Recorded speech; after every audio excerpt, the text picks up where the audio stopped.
플레이어들은 전투를 지켜보며 그림자가 무자비하다고 말했다. 플래티넘 티어 보스는 나이트 성소 길드가 소환했지만 그림자가 나타나 모두 몰살시켰습니다. 그 직후 그는 스킬 하나로 보스의 체력 절반을 순식간에 깎아내며 바로 2페이지로 넘겨버렸습니다. 그들이 이야기하는 중 은신 중이던 킹팽의 시선은 그들에게 향했고 그의 눈은 진지하게 빛나기 시작했습니다. 그는 강철 성녀 2페이지 약점을 알고 있었습니다. 그녀가 공격을 시작할 때 피해 반사 효과가 순간적으로 사라졌습니다. 즉, 그녀가 공격할 때 자신도 공격하면 반사 피해를 피할 수 있었죠. 하지만 문제는 그의 스킬인 그림자 배기, 목긋기, 역병 칼날, 독단검 등이 모두 지속 피해를 입힌다는 점이었습니다.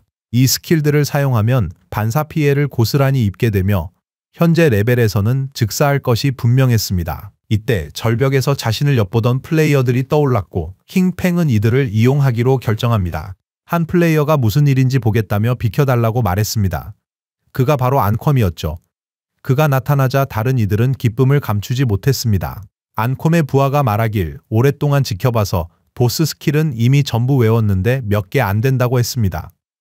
소녀는 웃으며 손을 내밀었고 보스의 체력이 절반 이하로 떨어지자 갑자기 멈췄다고 설명했습니다. 몸에 변화가 생겨 새 스킬을 얻을 조짐을 보였습니다. 보스가 이 페이지에 돌입하자 그림자도 사라졌습니다. 안컴은 그림자가 혼자 보스와 싸웠다는 사실을 믿지 못했고 그의 눈은 분노로 번뜩였습니다. 그는 부하 샤오투에게 레드아이를 발동해 그림자 여부를 확인하라 명했습니다. 그녀는 고개를 끄덕이며 능력을 사용했죠. 작은 토끼가 나타나 보스에게 들키지 않고 근처로 달려갔습니다. 그녀는 그림자의 위치를 찾지 못했고 그가 이미 떠났다고 말했습니다. 자신의 3레벨 은신 감지 스킬로도 그림자를 찾지 못하자 안컴은 그가 4레벨 은신 스킬을 가지고 있을 리는 없다고 생각하며 분명히 자리를 떴다고 확신했습니다. 안컴이 건물에서 뛰어내리자 샤오투는 어리둥절한 표정을 지었습니다. 안컴은 샤오투에게 그림자 귀환 시 즉시 알리라 했고 그녀는 고개 끄덕였습니다. 땅에 내려온 안컴은 칼을 뽑아들었습니다. 그의 눈은 기쁨으로 빛났고 자신감 넘치는 미소가 얼굴에 퍼졌습니다. 다른 플레이어들은 그가 혼자 플래티넘 티어 보스와 싸우려 하자 죽으려 한다고 말했지만 한 명이 그를 알아봤습니다. 시장 마을에서 그가 상처 하나 없이 골드 티어 보스를 물리치는 걸 봤거든요. 그의 직업은 회피 구르기 시 100% 회피가 가능한 소울 워리어이며 안전 제일로 알려진 유명 플레이어라는 사실이 밝혀졌습니다.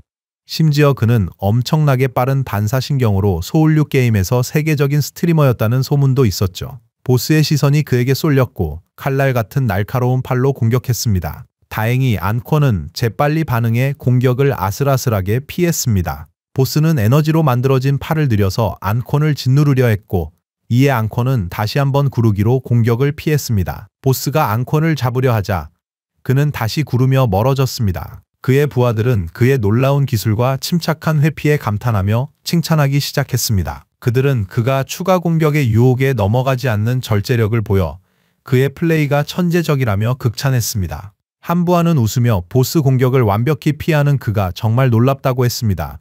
믿기지 않는 광경이었죠. 심지어 보스에게 여러 참격 효과가 번쩍이는 걸 보고 소울 워리어가 정말 저렇게 강한지 의문이 들었습니다. 검은 머리 여자는 궁금해하는 표정으로 안컴이 구르기를 통해 소울 워리어의 특수 패시브나 반격기를 활성화시킨 것이라고 설명했습니다. 회피나 구르기 시 반격이 발동해 보스에게 피해를 줬죠. 그래서 완벽하게 피할 때마다 동시에 보스를 공격해서 생명력을 깎고 있었던 겁니다. 구르기 할 때마다 보스 체력이 깎이는 이유였죠. 샤오투는 웃으며 완벽한 회피는 기본일 뿐이라고 못 박았습니다. 안컴을 특별하게 한 건 막강한 공격력이었어요. 그의 공격은 힘과 정확성으로 방어를 끊임없는 공격으로 바꿔버렸습니다. 그의 스킬과 타이밍은 그를 무적이고 치명적으로 만들었습니다. 방어는 그를 살렸지만 싸움을 빨리 끝낸 건 그의 공격이었죠. 보스는 안컴을 필사적으로 쫓았습니다. 샤오투가 구르기 중 회피가 성공적으로 발동하면 안컴의 다음 공격이 보스 방어력의 50%를 무시한다고 말하자 그녀의 눈은 자신감으로 빛나기 시작했습니다. 안컴은 몸을 돌려 보스와 마주섰고 그의 몸에서 푸른 기운이 피어오르기 시작했습니다. 이 모습을 본 안컴의 부하들은 이 엄청난 타격 효과가 4자릿수 피해를 입힐 것이란 사실을 깨달았습니다. 안컴의 눈은 이내 흥분으로 빛나기 시작했죠. 보스가 반응할 틈도 없이 그는 준비한 일격을 날렸습니다. 그의 움직임은 우아한 춤 같았고 일격은 세 그림자로 나뉘어 유성처럼 빠르고 맹렬했습니다. 완벽한 경지로 그는 보스의 빈틈으로 검을 휘둘러 깊은 상처를 입혔습니다. 눈 깜짝할 사이에 그녀의 체력반은 절반 이하로 떨어졌습니다. 그걸 본 그의 부하들이 환호하기 시작했죠. 정신 차려보니 보스의 체력은 3분의 1만 남았죠. 안콘은 보스에게 등을 돌린 채 자신감 넘치는 미소를 지었습니다. 바로 그 순간 강력한 참격이 그를 덮쳐 34,000이 넘는 피해를 입히며 즉사시켰습니다. 그의 부하들은 당황할 수밖에 없었죠. 모든 공격을 피했다고 확신했는데 왜 죽었는지 이해할 수 없었죠. 더욱 당황스러운 건 자신들의 스킬이 보스에게 맞았는데도 직전까지 격렬하게 줄어들던 보스 체력이 전혀 줄지 않은 점이었죠. 멀지 않은 곳에 우리의 주인공이 서 있었습니다. 그는 안콘의 수명을 관찰하며 고마워했습니다. 안콘의 과시 탓에 보스는 여러 기술을 썼습니다. 킹팽의 두 눈은 기쁨으로 빛나기 시작했습니다. 그동안 꾸준히 공격하며 보스의 체력을 3분의 1까지 줄인 것이죠. 소울 워리어의 화려한 기술은 상당한 피해를 줬지만 결국 자멸한 꼴이었습니다. 클래스 특성상 그는 애초에 강철 성녀를 이기는 것이 불가능했습니다. 구르기를 하면 공격을 할 수 없었고 공격을 하면 반사 피해를 입었으니까요. 이건 정말 저주나 다름없었죠. 보스가 몸을 돌리자 킹팽은 그녀에게 시선이 고정됐고 불길함을 직감했습니다. 체력이 얼마 남지 않은 보스는 성역으로 돌아가려 했습니다. 거기 도달하면 체력을 온전히 회복해 이전 노력이 전부 허사가 됩니다. 킹팽은 조용히 안콘의 부하들을 살피기 시작했고 이내 그의 눈빛이 진지하게 빛났습니다. 소울 워리어의 죽음에 겁먹은 그들이 보스를 다시 공격하지 않을 거라 생각했죠. 하지만 보스가 움직이지 않으면 피해 반사 효과는 사라지지 않을 겁니다. 이제 진지해져야 할 때였죠. 주인공은 그녀가 성역으로 돌아가는 걸 막으려 그녀 앞에 착지했습니다. 우리 주인공을 본 다른 플레이어들은 놀랐죠. 그들에게 앙코는 광대일 뿐 그림자가 진짜 보스였습니다. 조금 전 보스가 입은 모든 상처가 전부 그의 짓이라는 사실에 샤오투는 도무지 믿을 수 없었습니다. 자신의 3렙의 은신감지 스킬로도 그림자의 존재를 파악하지 못했다는 건 그의 은신 스킬이 4레벨 이상이라는 뜻이었죠. 그들 중 한 명이 안콘의 수명 구슬을 보고 군침을 흘렸습니다. 소울 워리어의 전리품이 아직 전장에 있다는 걸 깨닫고는 그걸 되찾을 방법을 찾기로 결심했습니다. 결심한 킹팽의 눈이 빛나며 블랙라이트 쉴드 스킬을 쓰자 황금 방패가 그를 감쌌습니다. 이 스킬은 10격의 보호막을 만들어 각각 한 번의 피해를 막아낼 수 있었습니다. 보스는 킹팽에게 시선을 고정했고 팔은 다시 칼날로 변했습니다. 그녀의 공격에 킹팽은 바로 이때를 기다렸음을 깨달았습니다. 킹팽은 인스턴트 그림자 배기로 재빨리 공격하며 보스를 노려봤습니다. 이제 그의 블랙라이트 쉴드는 7겹만 남은 상태였습니다. 그는 인스턴트 섀도우 슬래시의 9번 공격 중 마지막 3번이 보스 공격 직후 반격대 들어갔다는 것을 기억했습니다.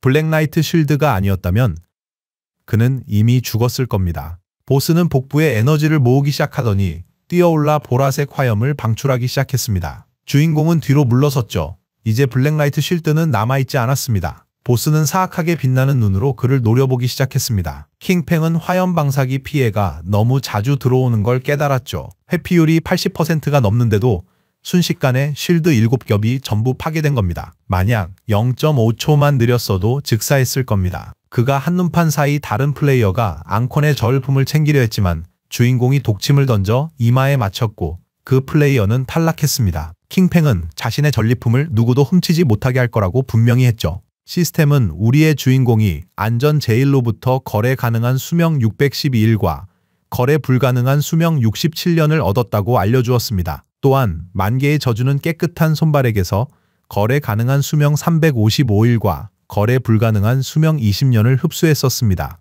킹팽은 안전 제일이 가진 수명의 양이 엄청나서 좀 놀랐는데 아마 한 번도 죽은 적이 없다는 뜻이었겠죠. 이게 흥미로워서 그에게 만개의 저주를 쓰지 않았습니다. 보스가 포효했지만 킹팽은 침착했습니다. 그는 블랙라이트 쉴드와 그림자 배기로 보스를 천천히 공략해야 함을 알았습니다. 보스가 힘껏 공격했지만 킹팽은 공격 범위를 벗어났고 보스의 손은 바닥에 처박혔습니다. 효율은 낮았지만 비교적 안전한 방법이었습니다. 킹팽이 보스와 싸울 때 샤오투는 싸움을 지켜봤습니다. 그녀는 그림자의 맹렬한 기세에 다소 놀랐고 어떤 기술을 가졌을지 궁금했습니다. 이전엔 그가 첫 킬을 달성한 방식을 이해 못했지만 이제 그의 전투를 보니 그의 힘을 완벽히 인정하게 됐습니다. 주인공은 결연한 눈빛으로 마지막 일격을 날리기로 결심했습니다. 킹팽이 재빨리 움직여 보스 몸을 순식간에 조각냈습니다. 시스템은 그가 강철 성녀를 처치해 경험치 48,000점, 진화 포인트 120점, 성역 열쇠를 얻었다고 알렸습니다. 다른 플레이어들은 그림자가 보스를 혼자 잡았다는 것에 충격받아 믿을 수 없었죠. 그들에게 킹팽이 랭킹 1위인 이유는 바로 이것이었습니다. 그는 탐욕의 손길로 전리품을 챙겼습니다. 그는 에메랄드 등급 암살자 가죽 갑옷인 흑염의 선물 관통 가죽 갑옷을 얻었습니다. 이것은 물리 방어력 95와 모든 원소 저항력 120을 부여했으며 추가로 피해 감소 77과 체력 77을 상승시키는 효과가 있는 아이템이었습니다. 특수 효과인 흑염의 선물은 공격 또는 피격 시 흑염 상태를 중첩시키며 최대 5회까지 쌓을 수 있었습니다. 각 스택은 대상의 방어력과 원소 저항을 7% 감소시켰습니다. 다만 에메랄드 등급 이상 보스에겐 약화 효과가 낮다는 단서가 있었습니다. 주인공은 매우 만족했습니다. 에메랄드 등급 장비 하나가 갑옷 풀세트보다 뛰어난 방어력을 제공했기 때문이죠. 게다가 대상의 방어력과 원소 저항력을 약화시키는 흑염의 선물 효과까지 붙어 있었죠. 이전에 영혼 정화자가 드랍했던 것보다 훨씬 더 유용했습니다. 에메랄드 등급 암살자의 본능 스킬도 얻었습니다. 이 스킬은 은신 유닛의 실루엣을 부분적으로 감지하는 능력과 은신 감지 레벨 2포인트를 부여했습니다. 킹팽은 스킬을 업그레이드하기로 했습니다. 이 과정에서 총 33의 진화 포인트를 소모했고 97포인트가 남았죠. 그 결과 암살자의 본능 스킬은 에메랄드, 다이아몬드, 에픽 등급을 거쳐 전설 등급까지 진화했습니다. 덕분에 은신 감지 레벨 보너스가 2점에서 5점으로 점차 증가했습니다. 게다가 전설 등급 효과로 대상의 약점을 더 민감하게 감지하는 능력이 추가되어 치명타 피해의 50%의 보정치를 얻게 되었습니다. 은신 감지 스킬이 전설 등급으로 업그레이드되면서 은신 감지 레벨 5와 치명타 피해 50% 증가 효과를 얻게 되었습니다. 이는 우아한 구원의 패시브 효과와 합쳐져 총 350%가 되는 수치였습니다. 이제 눈을 감고도 적의 약점을 공격할 수 있게 된 거죠. 킹팽은 97 진화 포인트로 유령의 잔상 스킬을 전설 등급으로 진화시켰습니다. 80포인트를 소모했고 17포인트가 남았습니다. 그 결과 유령의 잔상은 에픽에서 전설 등급으로 진화하여 패시브 회피율이 75%에서 85%로 상승했고 회피 발동 시마다 피해에 완전히 면역이 되었습니다. 그때 아니 대장 일행이 나타났습니다. 그녀는 아이에게 인사하며 득템 여부를 물었죠. 킹팽은 아니가 왜 저러는지 몰라 당황했습니다. 아니 대장은 웃으며 순위표를 확인한 적이 없었는데 하룻밤 새 13레벨이라니 정말 놀랍다고 말했습니다. 이건 정말 말도 안 되는 속도였습니다. 왕맹은 밤샘 사냥에도 11렙 절반도 못 찍었다며 킹팽의 속도에 경악했습니다. 아니 대장은 왕맹의 머리를 때리며 헛소리 말라 했죠. 남자들이 레벨업이 빠른 걸 알았거든요. 킹팽은 어리둥절했지만 전리품을 얻었다고 설명했습니다. 감정해보니 전부 합쳐서 수명 45,000일이 나왔다고 한 묶음으로 팔 거라고 했습니다. 그녀는 그에게 수명을 주기로 결정했고 시스템은 거래가 완료되었음을 확인했습니다. 킹팽은 진지한 표정으로 또 다른 좋은 물건을 팔겠다며 은신처의 존재를 아는지 물었습니다. 아니 대장은 미소를 지으며 은신처에 대해 이미 들었다고 말했습니다. 그녀는 장애시 유적의 안전지대는 없지만 그룹이 은신처를 거점으로 삼을 수 있다고 설명했습니다. 그 안에는 보급품을 보관할 수 있고 위급시 마법 방어막을 활성화해 외부 물침입을 막을 수 있었죠. 킹팽은 그녀가 들은 것이 황금보스가 드랍한 은신처일 거라 짐작했습니다. 그녀는 고개를 끄덕이며 장애시 관료들이 아직 은신처를 못 찾았다고 말했습니다. 이어 모두의 관료들이 이미 중형 은신처를 장악하여 그 존재를 알게 되었다고 덧붙였습니다. 킹팽은 인벤토리에서 황금 열쇠를 꺼냈습니다.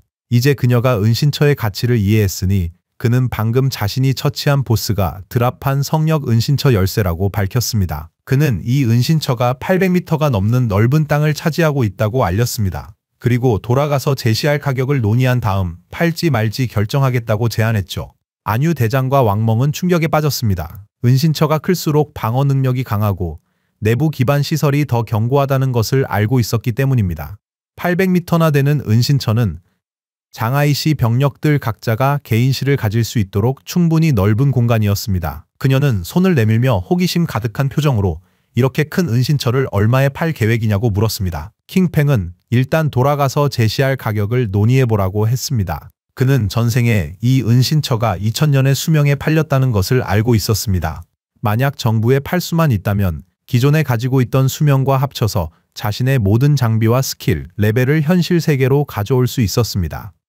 안유 대장은 긴장된 표정으로 그의 제안을 받아들이고 즉시 상부에 보고하겠다고 약속했습니다. 다른 부탁이 있다며 도움을 청했습니다. 방금 다크문 마을에 골드 티어 보스 7마리가 동시에 나타나 많은 사람이 죽었다는 소식이 들어왔습니다. 그래서 그림자가 처리해준다면 수명 10년을 보상하겠다고 했습니다. 이 말을 들은 주인공은 골드 티어 보스 7마리는 별 문제 아니라고 했습니다. 그들이 뭉쳐 있어도 공식 병력이라면 시간을 들여 충분히 제거할 수 있다고 봤죠. 그래서 굳이 자신에게 도움을 청하러 온 걸 보면 뭔가 특별히 까다로운 점이 있을 거라고 추측했습니다. 그녀는 그의 통찰력에 감탄해 엄지를 치켜 세웠고 그의 말이 옳다고 인정했습니다. 그녀는 7보스 중 하나를 겨우 고립시켜 죽였지만 다시 살아났다고 설명했습니다. 뿐만 아니라 갑자기 7보스 모두의 스탯이 급상승하여 순식간에 그녀의 팀 전체를 몰살시켰습니다. 킹팽의 눈이 놀라움으로 커졌습니다. 그는 부하라는 그룹형 보스를 떠올렸습니다. 이 때문에 그는 이들이 고대신 석판 중 하나인 저주받은 석판의 꼭두각시라 의심했습니다. 만약 고대신 석판이 맞다면 절대 놓칠 수 없었습니다. 그는 즉시 가겠다고 말하며 좌표를 부탁했습니다. 그녀는 행운을 빌었고 듣고 보니 안유는 꽤 진실한 사람이었습니다. 골드티어 보스 7마리의 전리품은 40년에서 50년의 수명으로 팔 수 있는데 보상으로 10년을 추가로 제한한 것이니 솔직히 이건 아주 후한 조건이었습니다. 킹팽은 유령 밤 늑대를 타고 폐허를 가로질렀고 한 조각상 옆을 지나다 깜짝 놀라 눈이 휘둥그레졌습니다. 가까운 곳에서 플레이어 무리가 킹팽의 여동생 샤오유를 공격하고 있었습니다. 한 여자가 미소를 지으며 그녀의 뺨을 세게 때렸고 길드에 들어온 지 얼마나 됐다고 길드장을 유혹하냐며 비난했습니다.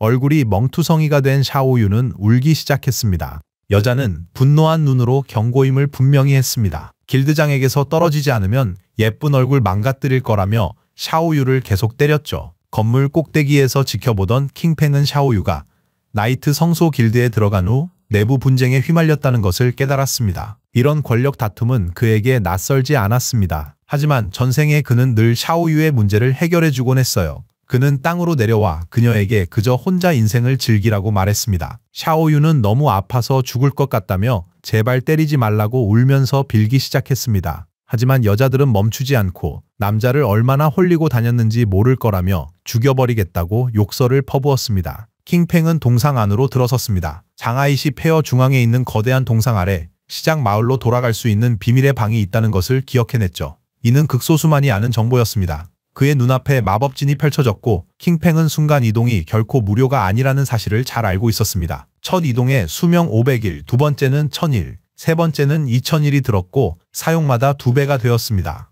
시간이 지나면 이 시장 마을은 상위 레벨 구역으로 발전해서 쫄목들이 보스로 변하고 숨겨진 보물들이 나타나게 될 겁니다. 이번에 나온 고대신 석판이 바로 그 예시였죠. 절대 놓칠 수 없는 아이템이었습니다.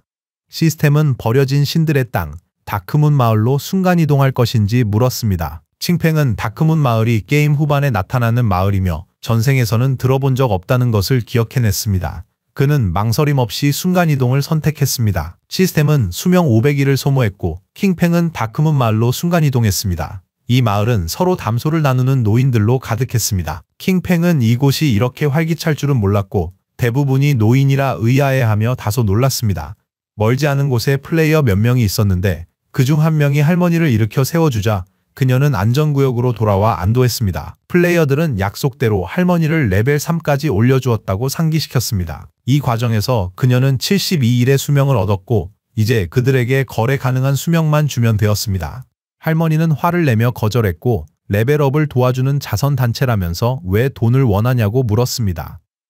한 명이 웃으며 돈을 요구하는 게 아니라고 설명했습니다. 이전 파티 시 처치한 몬스터 수명 일부가 할머니에게 공유된 것이죠.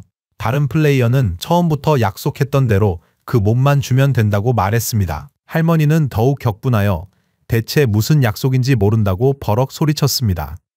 젊은 것들이 늙은 자신에게 돈을 요구하는 것이 뻔뻔하다고 여겼습니다. 플레이어들은 그녀가 오해했다고 진정시켰습니다.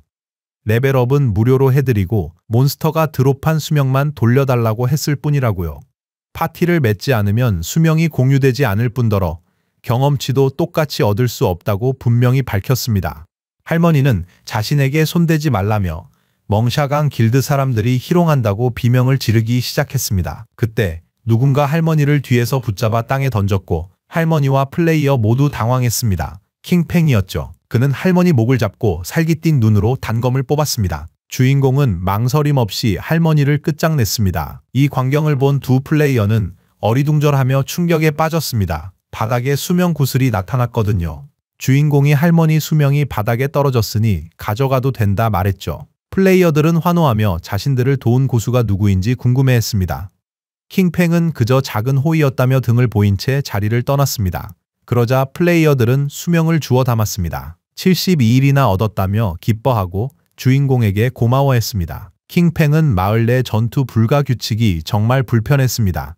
그는 멍샤강 길드의 근거지가 바로 다크문 마을이라는 것을 떠올렸습니다. 이 길드는 버려진 신들의 땅에서 노인들이 무료로 생존할 수 있도록 돕는 자선 활동을 중심으로 설립되었고 나중에 공식적인 인정과 강력한 지원을 받게 된 길드였죠. 수치상으로만 보면 멍샤강 길드는 화하에서 가장 큰 길드였고 킹팽의 눈이 빛나기 시작했습니다. 그의 생각으로는 혼돈의 아포칼립스 시대에 이런 사람들이 더욱 많이 필요했습니다. 밤이 깊어가자 숲 어딘가에서 누군가 진흙괴물과 싸우고 있었습니다.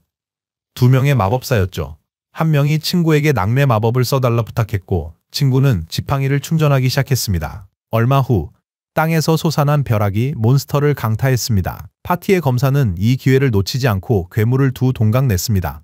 괴물의 시체는 곧바로 수명구슬로 변하기 시작했죠.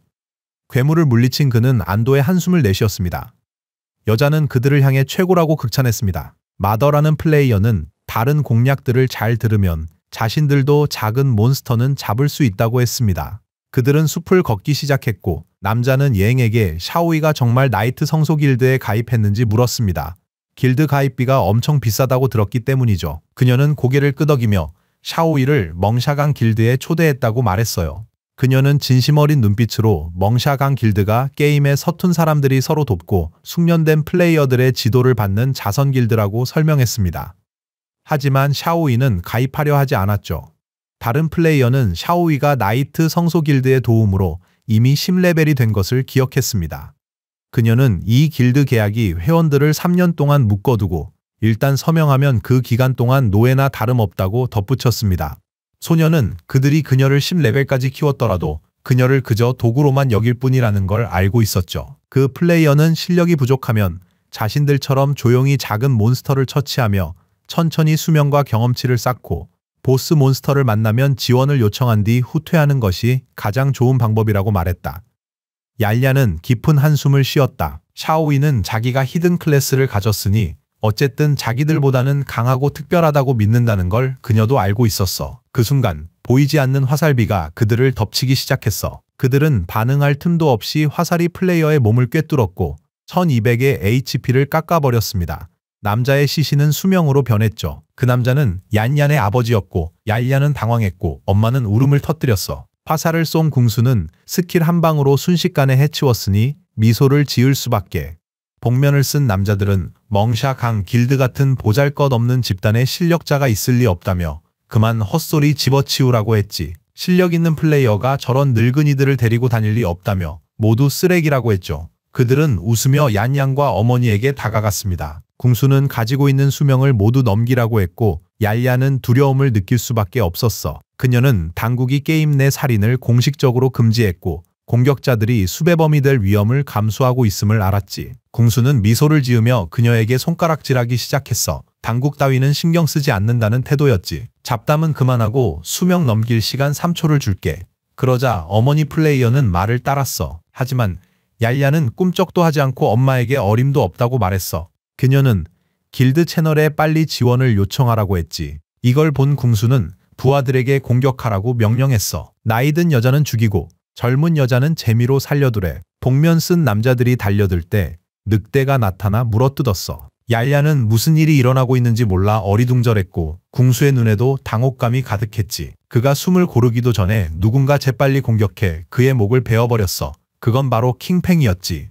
늑대가 부하들을 먹어치우는 동안 우리 주인공은 조용히 궁수의 머리를 관찰하기 시작했어. 곧 그가 그림자라는 걸 깨달았지. 궁수와 그의 부하들은 마을에서 다시 살아났고 그와 부하들은 분노에 휩싸였어. 살인자 상태 때문일까 싶었지만 설령 그렇다 해도 수명이 완전히 소진될 수는 없었을 거야. 그들은 수명이 전부 사라진 이유와 엄청난 양이 드롭되어 거래 가능해진 상황에 충격을 받았어.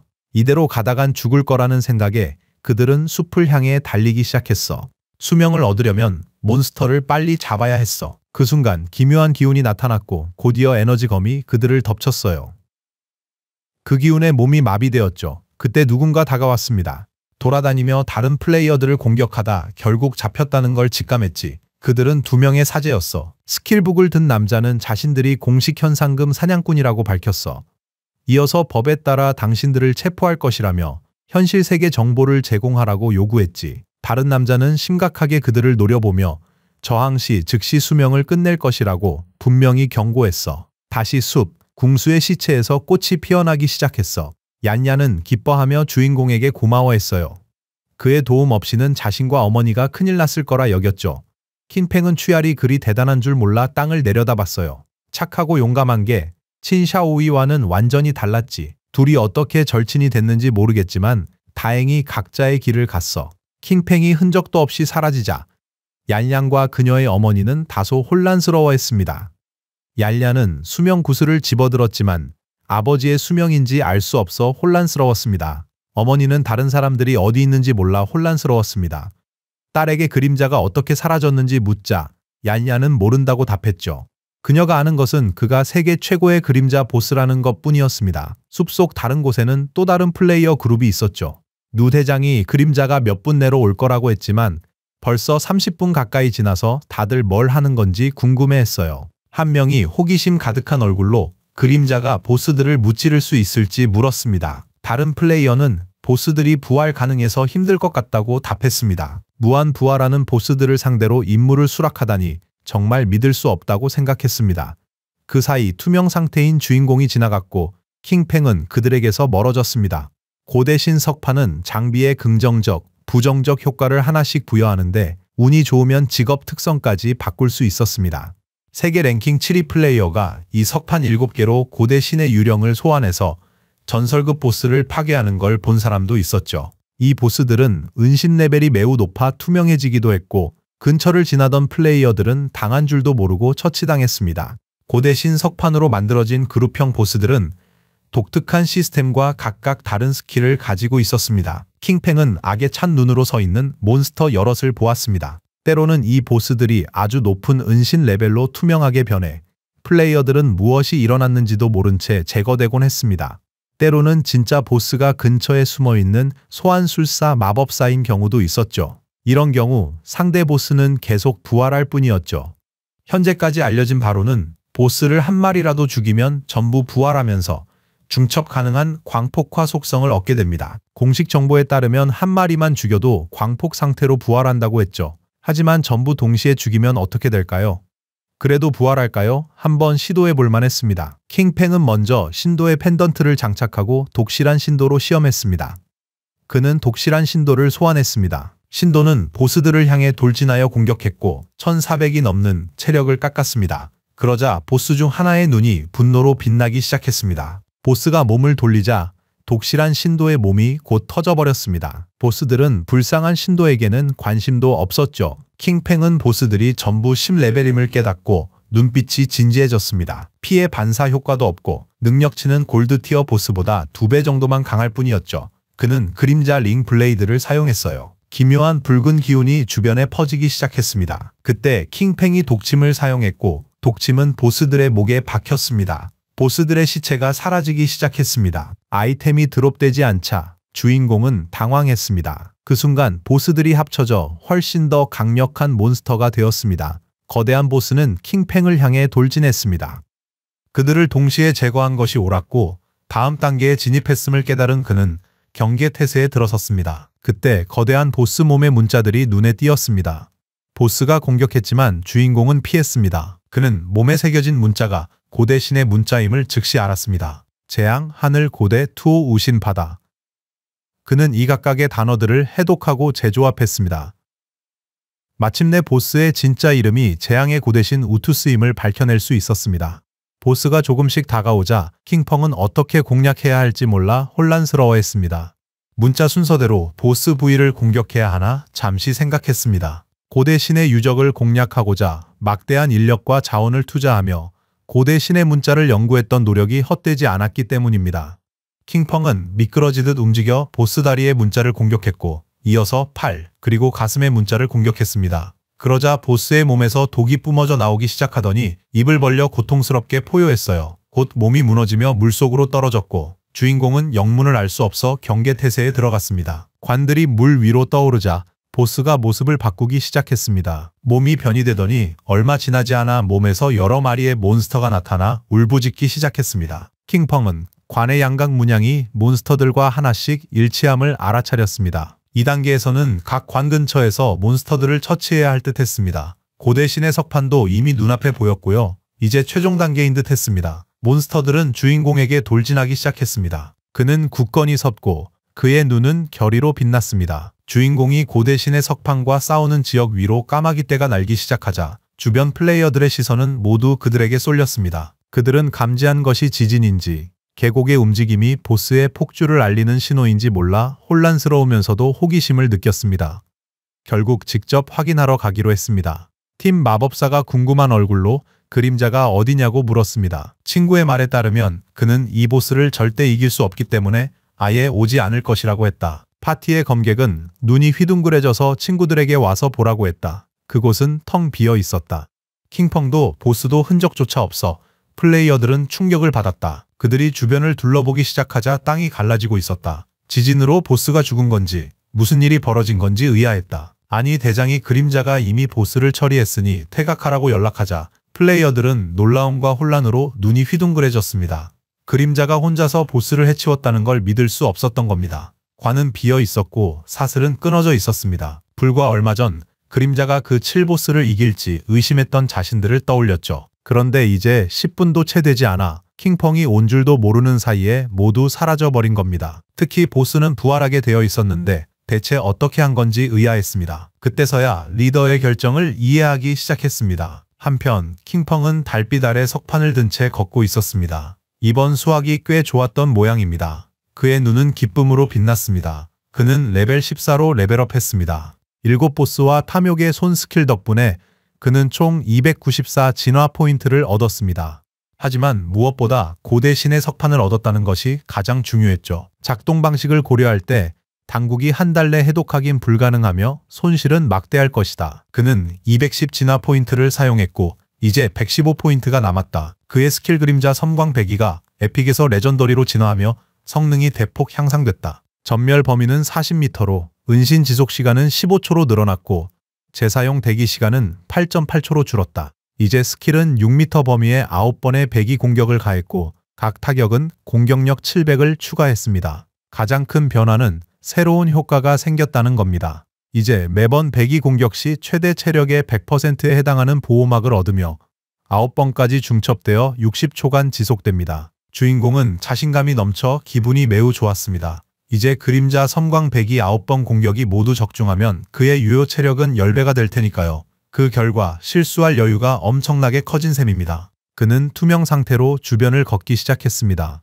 지금의 레벨업 속도라면 5시간 안에 15레벨에 도달할 것이고 그때가 바로 마법 도시로 향할 시간이었습니다.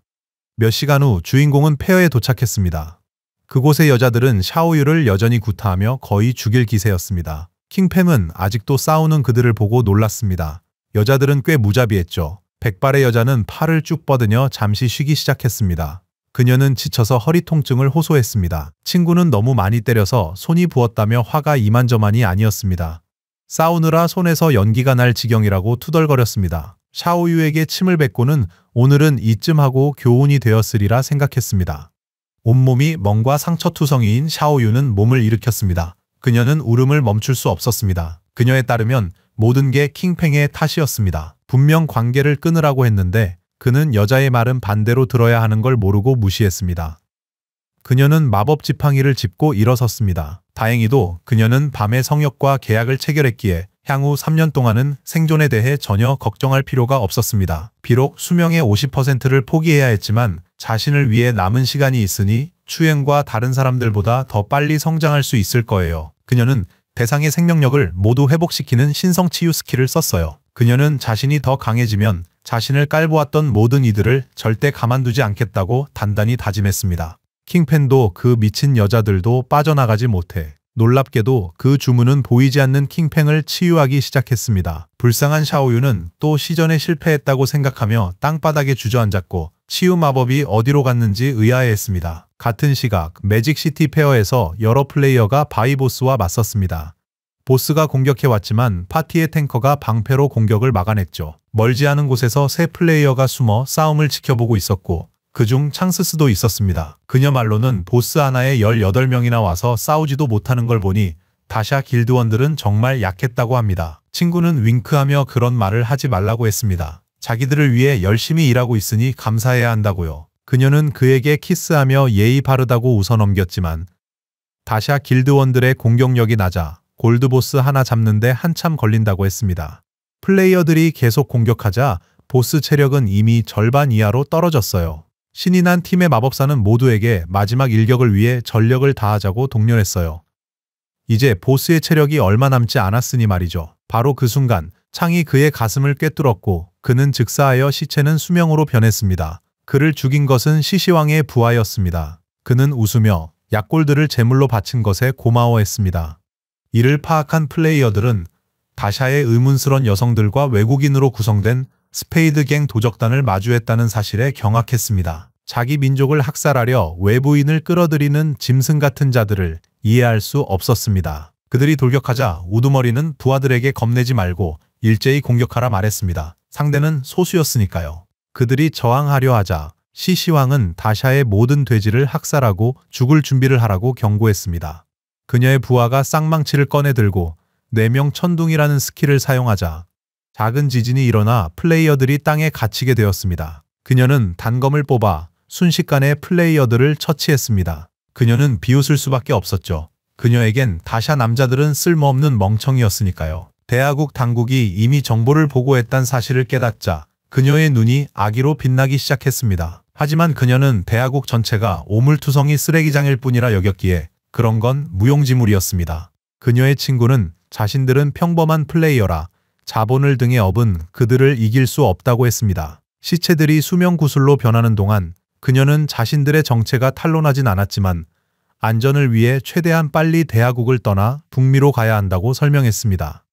그녀는 땅을 보며 대하국의 돼지들을 사냥하는 길드를 만들기로 결심했습니다. 흑인 남자는 좋은 생각이라 했지만 다른 남자는 길드 이름을 뭘로 할지 물었습니다. 단검을 보이며 길드 이름을 앨리스로 정했습니다. 그녀는 쓰러져 흑인 남성들에게 둘러싸인 자신을 상상하며 오늘은 여기까지라고 생각했다. 이제 접속을 끊고 앨리스 길드 창설 축하 파티를 열 때였습니다. 누 대장은 미소를 지으며 우리 주인공에게 손을 흔들었고 이미 도착했으니 은신처 가격을 함께 논의하자고 제안했습니다.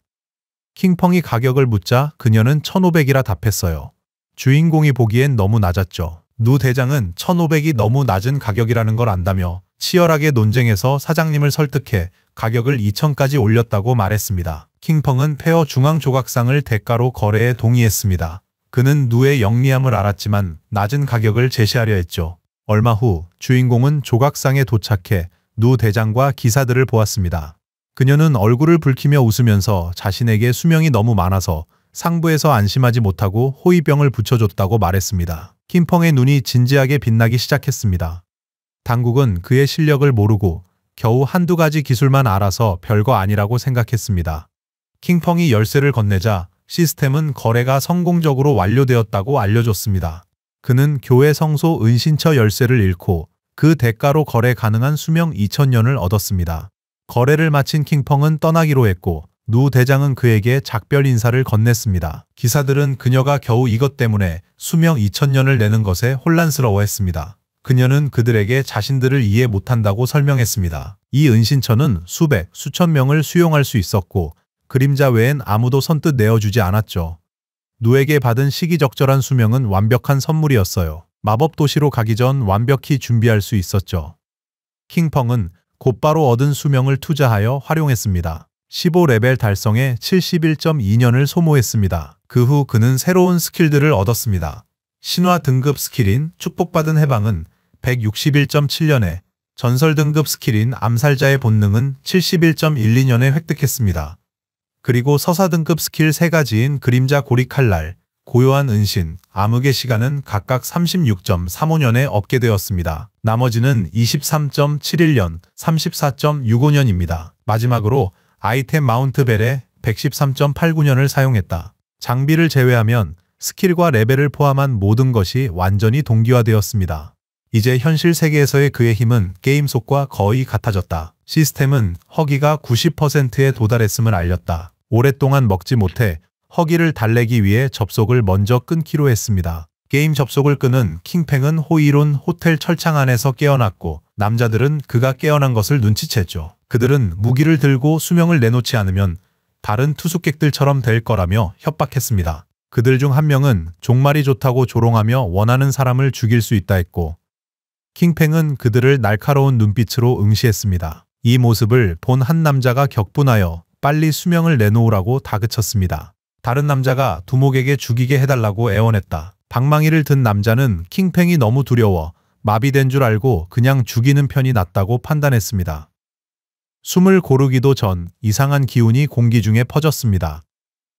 주인공이 그림자 링 블레이드 스킬을 쓰자 호텔 전체가 산산조각 나기 시작했습니다. 킹팽은 컵라면을 챙기면서 현실 세계로 끌어올 힘이 커질수록 더 많은 에너지가 필요하다는 걸 깨달았죠. 현재 그의 힘으론 평범한 음식으론 더 이상 충분치 않았습니다. 주인공은 컵라면을 먹기 시작했고 챙스스와 그녀의 앨리스 길드를 처리한 뒤 신의 선물책을 얻을 방법을 찾아야 한다는 것을 알고 있었습니다. 늑대에 올라탄 킹팽은 출발했습니다. 그녀는 송페이보다 교활해서 추적하기 더 어려웠습니다. 하지만 예전에 수락했던 킹펑 처치 임무를 미끼로 그녀를 유인할 수 있었습니다. 배고픈 그는 매직시티로 향하며 먹을 것을 찾으려 했습니다. 같은 시각 매직시티에서 창스스가 성대한 파티를 열었죠. 자기 부하들이 대단하다면서요. 그녀는 두 흑인 남자를 안으며 그들과의 엄청난 전투 후 잠들어 게임에 들어가는 느낌은 정말 대단했다고 했습니다.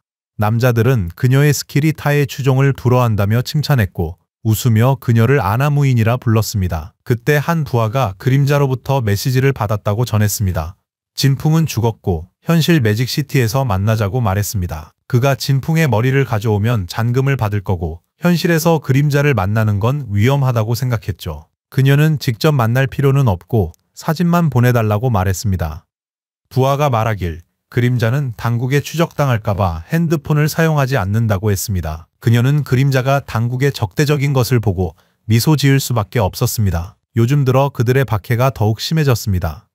만약 이 기회에 그림자를 앨리스로 유인할 수 있다면 대하의 돼지들은 더 이상 위협이 되지 않을 겁니다. 그래서 그림자가 정말 어느 편인지 간을 보려 작은 연극을 꾸미기로 결심했습니다. 그녀는 게임에서 먼저 그림자를 만나기로 하고 그에게 좌표를 보냈습니다. 그리고 유적지로 가서 스카이워커를 불렀죠. 그녀는 다정한 목소리로 그가 있는지 물으며 보고 싶었다고 말했습니다. 살아있는 자와 관련해 도움이 필요하다며 부탁을 했습니다.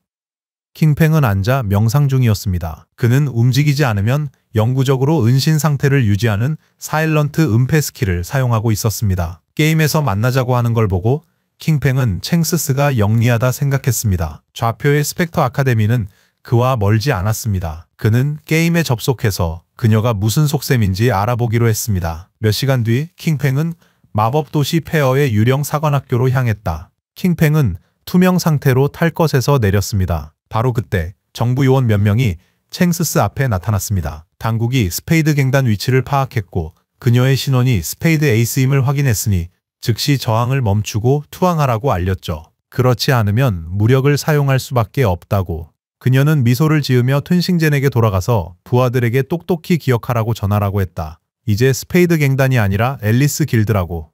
그녀는 위세를 과시하며 앨리스 길드는 샤거의 부하들 전문 처단자라고 밝혔다. 팽싱젠 일행은 얼굴이 붉어지는 걸 참을 수 없었다. 분노한 그들은 스페이드 A를 저주하며 대하 관리들이 그녀를 심판할 것이고 뻔뻔함에 치를 떤다고 말했다. 그녀는 잔뜩 신이 난 얼굴로 대하의 돼지들을 도발했습니다. 이번 쇼에서 잘하면 오늘 밤 자신은 더 과감해질 수도 있다 암시했죠. 킹팽은 모든 것을 지켜보고 있었습니다. 튼싱제는 여전히 고집 센 그녀를 보며 주먹 쥐고 체포를 맹세했습니다. 킹팽은 그가 암호명 천행검, 추와 오나님을 기억했습니다. 그는 앨리스 길드에 정보를 제공하던 유명한 정보원이었고 게임이 시작되고 7년차에 몰락한 인물이었죠. 창스스와 추아오난이 이렇게 빨리 공모하다니 흥미롭군요. 자신을 떠보기 위해 이 모든 걸 계획했다는 걸 간파했습니다. 만약 창스스를 도우면 당국의 적이 될 겁니다. 아니면 창스스는 현실에서 그림자를 못 만났을 거예요. 주인공은 뛰어내려 하늘에서 내려오기 시작했죠. 그는 그림자 링블레이드 스킬로 자신의 성의를 보여줄 때라 판단했습니다. 이상한 붉은 기운이 튼싱젠 일행을 감싸고 서서히 체력을 앗아갔습니다. 시스템은 튼싱젠과 그 부하들을 처치했음을 확인시켰고 창스스와 일행은 당황했습니다. 시체들이 수명으로 변하자 킹펑이 그들 앞에 나타나 자신을 그림자라고 소개했습니다. 킹팽은 다가가 자신을 그림자라 소개하며 인사했습니다. 창스스는 사랑의 눈이 휘둥그레졌고 흥분으로 얼굴을 붉혔습니다. 그녀에게 그는 정말 멋진 남자였어요. 이런 강한 남자가 그저 좋았을 뿐이죠. 그리고 그녀는 울기 시작했습니다. 그녀는 그림자가 다샤 출신이란 점이 안타까웠죠. 강한 남자가 다샤 출신이란 걸 이해 못했고 그를 가질 자격 없다며 나라를 저주했습니다. 그녀의 부하들은 킹펑이 4만이 넘는 데미지를 입힌 것을 보고 놀랐습니다. 그들은 세계 1위의 힘임을 인정하며 재빨리 인사했습니다. 우리의 주인공은 순식간에 두 남자를 죽였고 그들의 시체는 수명의 구슬로 변했습니다. 그는 차가운 표정으로 그들이 무슨 말을 하는지 이해하지 못하지만 분명 자신을 모욕하고 있는 것 같다고 둘러댔습니다. 창스스는 충격을 받았습니다.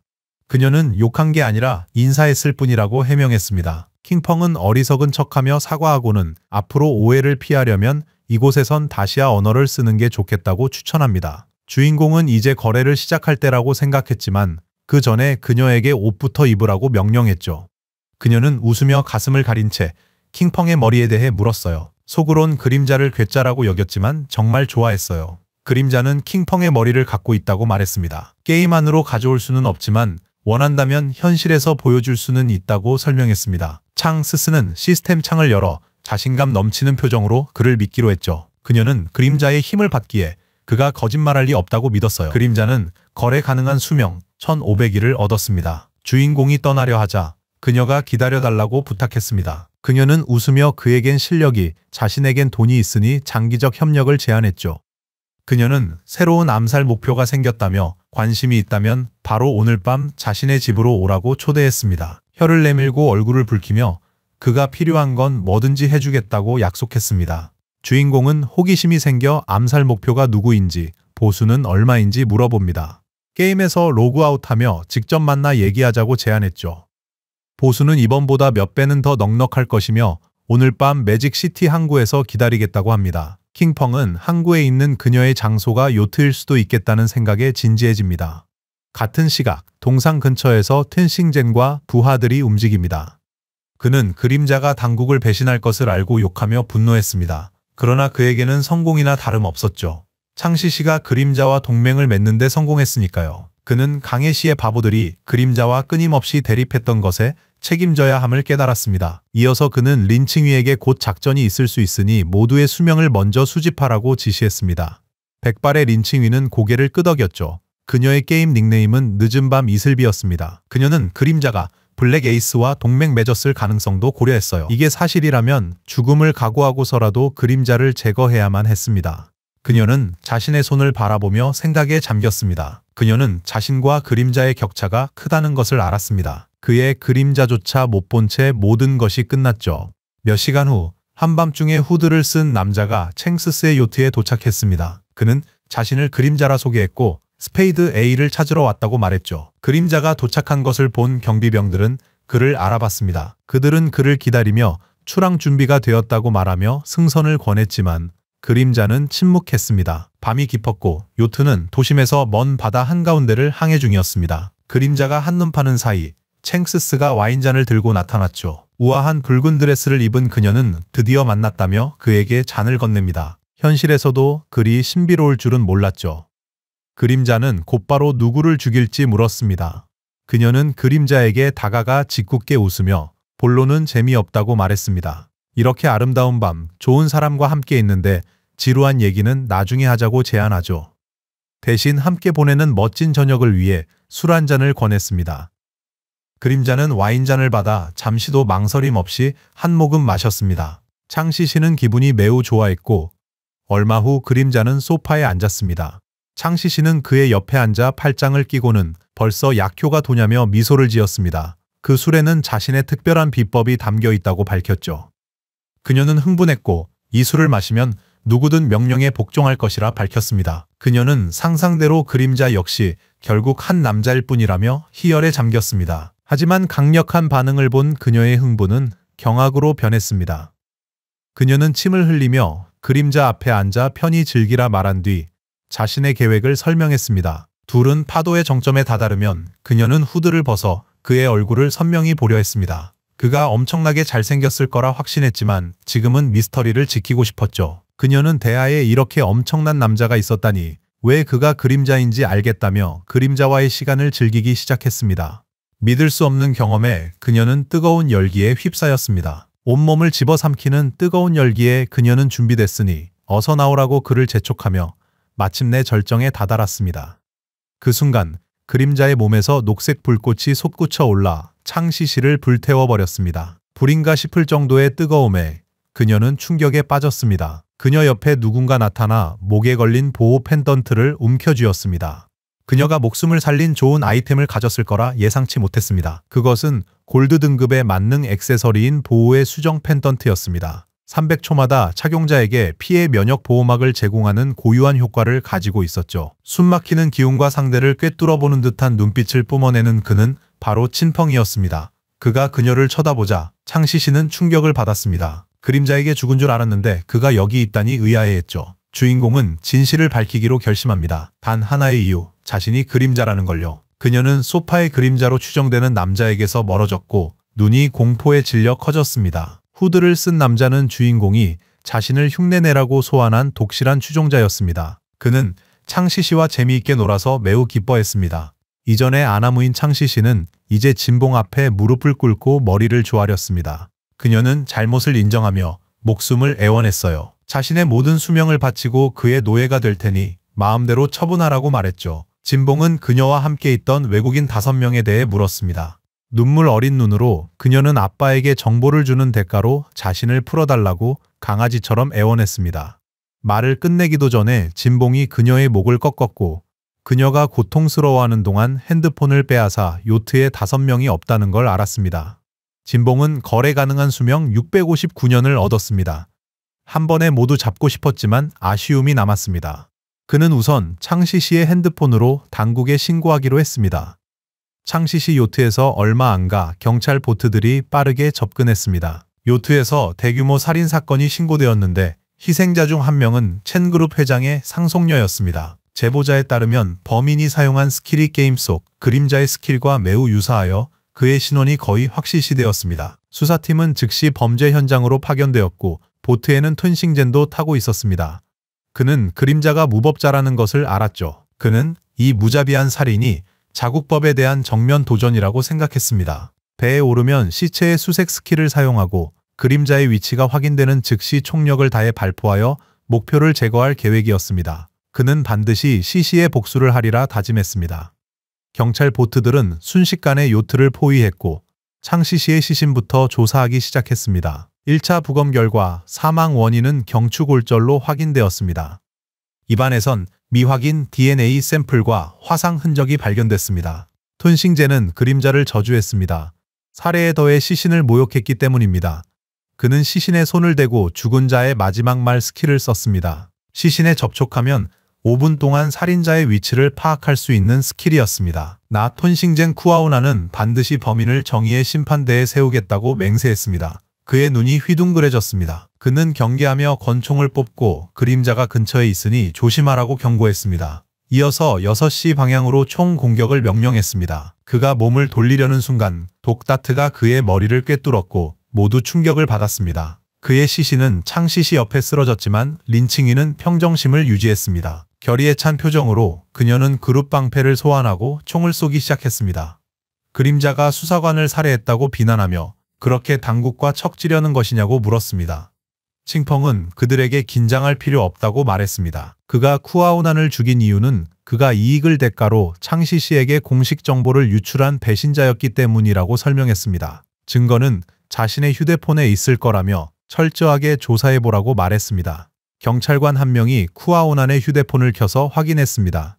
그 결과 린 팀장에게 큐 팀장과 창시 씨 사이에 통화 기록이 발견되었다고 보고했습니다. 결국 창시 씨는 게임 속 블랙 에이스로 밝혀졌습니다. 린칭이 팀장은 믿지 않고 직접 확인하기로 했습니다. 핸드폰을 들자 경찰은 당황해 잠시 기다리라 했습니다. 그녀는 자신이 보면 안 되는 게 있나 싶어 혼란스러웠습니다. 구아오난과 창시 씨가 키스하는 사진을 본 그녀의 눈이 휘둥그레졌습니다. 사진첩을 열었다가 구아오난과 창시 씨의 사적인 사진들을 보고는 얼굴이 토마토처럼 빨개졌습니다. 경찰은 이미 경고했다고 초조해했고 그녀는 그림자의 말이 사실임을 깨달았죠. 그제야 모든 것을 이해하게 된 거예요. 지난번 그림자가 게임에서 그들을 죽인 건 창시 씨를 위한 쇼에 불과했어요. 그림자는 나중에 현실에서 창시 씨를 찾아 처리하기 위해 신뢰를 얻었습니다. 그런 다음 당국에 알려 구아오난을 유인해 살해한 것이죠. 그의 한 수로 경찰은 두 가지 큰 문제를 해결했습니다. 경찰관은 그녀에게 왜 그렇게 사진을 뚫어지게 보냐고 물었고 그녀는 그림자가 얼마나 무서운지 깨달았습니다. 그가 당국에 적대적일 경우 결과는 상상 못할 일이라 생각했죠. 불과 몇 분 전 자신이 글을 썼다는 사실을 기억했습니다. 그가 개의치 않거나 원한을 품진 않아도 이 일이 당국과 마찰을 빚을까 그녀는 염려했습니다. 그녀는 고마움을 표하며 그의 도움에 감사했고 총을 쏜 것에 대해 사과했습니다. 그녀는 일말의 망설임도 없이 자신의 다리에 총을 쏴 경찰관들을 당황하게 만들었지만 걱정하지 말라고 말했습니다. 눈물이 가득한 눈으로 그녀는 그림자에게 은혜를 갚았다며 당국에 계속 협조해달라고 부탁했습니다. 경찰관 중 한 명이 그녀를 부축해주며 그렇게까지 조심할 필요는 없다고 말했습니다. 그녀는 우리가 그림자의 성격을 모르지 않냐며 어쨌든 조심해서 나쁠 건 없다고 말했죠. 칭펑은 은신 스킬로 모든 것을 지켜보고 있었죠. 그는 늦은 밤 이슬비, 본명 린칭이를 알아봤고 그녀는 그의 적이 되지 않으려 스스로 총을 쏜 것이었죠. 과연 미래 마법도시 공식 세력의 중심 인물다운 모습이었습니다. 같은 시각 게임 속 폐허 인근에 몬스터 여러 마리가 나타났습니다. 방패든 플레이어가 몬스터와 싸우다 샤오유에게 치료를 요청했어요. 그는 우정의 스태프를 들고 치유 스킬을 발동했지만 너무 서툴러서 아군 대신 몬스터 중 하나를 치유해버렸습니다. 몬스터가 플레이어를 물자 엉뚱한 대상을 치유한 그녀를 본 그는 늘 그랬듯 쓸모없다고 소리쳤습니다. 그녀의 스킬은 몬스터를 치유했고 다른 몬스터는 친구를 삼켰습니다. 얼마 후 둘 다 죽었습니다. 둘 다 다시 부활했고 샤오유는 아무도 못 봤는데 어찌된 일인지 눈물 글썽이며 물었습니다. 그녀는 그림자의 짓이라 확신하며 그가 자신을 공격하는 이유가 송페이 오빠의 복수심을 간파했기 때문인지 의아해했습니다.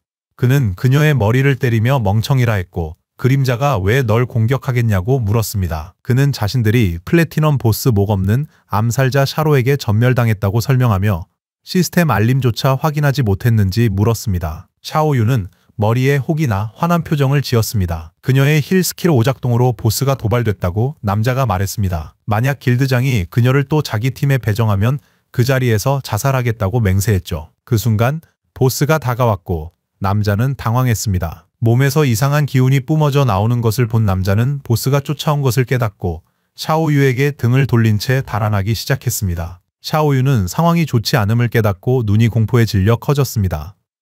한밤중 도시의 어느 저택, 누군가 과일 접시를 바닥에 던졌습니다. 통화 중이던 빨간머리 여자는 몹시 화가 나 있었습니다. 그녀는 저쪽 경찰들이 쓸모없다고 소리쳤죠. 그림자를 죽일 절호의 기회를 그냥 포기한다니요. 변명은 듣고 싶지 않았습니다. 그림자가 동방 가문을 몰살시켰으니 그들의 피를 헛되이 할 수 없었습니다. 수년간 정부에 잠입해 있었지만 결정적인 순간에 완전히 쓸모가 없었습니다.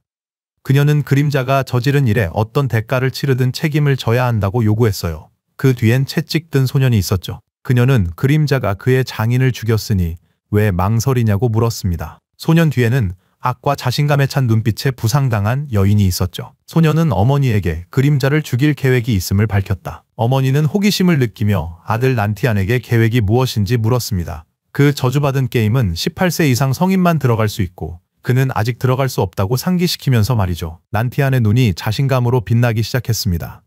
그는 어머니께 게임에 들어갈 순 없어도 머리를 쓸 순 있다고 설명했습니다. 그림자는 사람 죽이는 걸 좋아하니 사람들을 보내 그를 도발하고 아버지의 불꽃놀이 공장으로 유인할 계획이었습니다. 미리 모든 걸 준비해두고 그림자가 그들을 죽이러 나타나면 공장 전체를 폭파시키는 겁니다. 그러면 수만 개의 불꽃이 그의 장작더미가 되어온 세상이 그의 죽음을 목격하게 될 거라고요.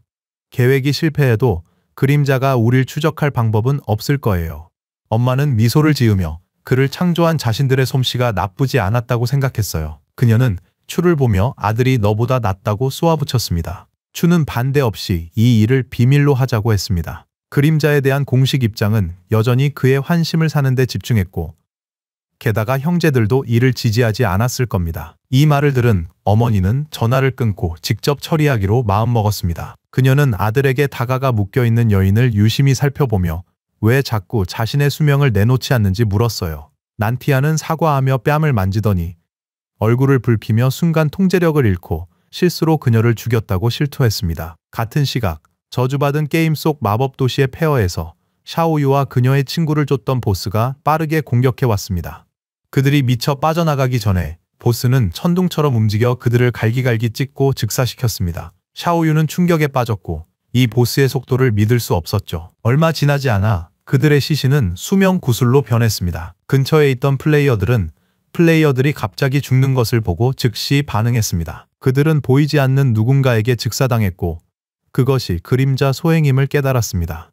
그들이 숨 돌릴 틈도 없이 보스가 다시 공격했고 그들을 죽여 시체를 수명 구슬로 만들었습니다. 이걸 본 남은 플레이어들은 그림자가 미쳐서 무고한 사람들을 학살하고 다닌다고 생각하며 그곳에서 도망치기 시작했습니다. 같은 시각 킹펑은 바다 위에서 휘파람 불며 경치를 즐겼습니다. 마을에서 멀리 떨어진 이곳이 은신처 찾기에 좋다고 생각했죠. 시스템은 주인공에게 영혼 정화의 땅 은신처를 현실로 구현하기 위해 1315.2년의 수명을 소모할 의향이 있는지 물었습니다.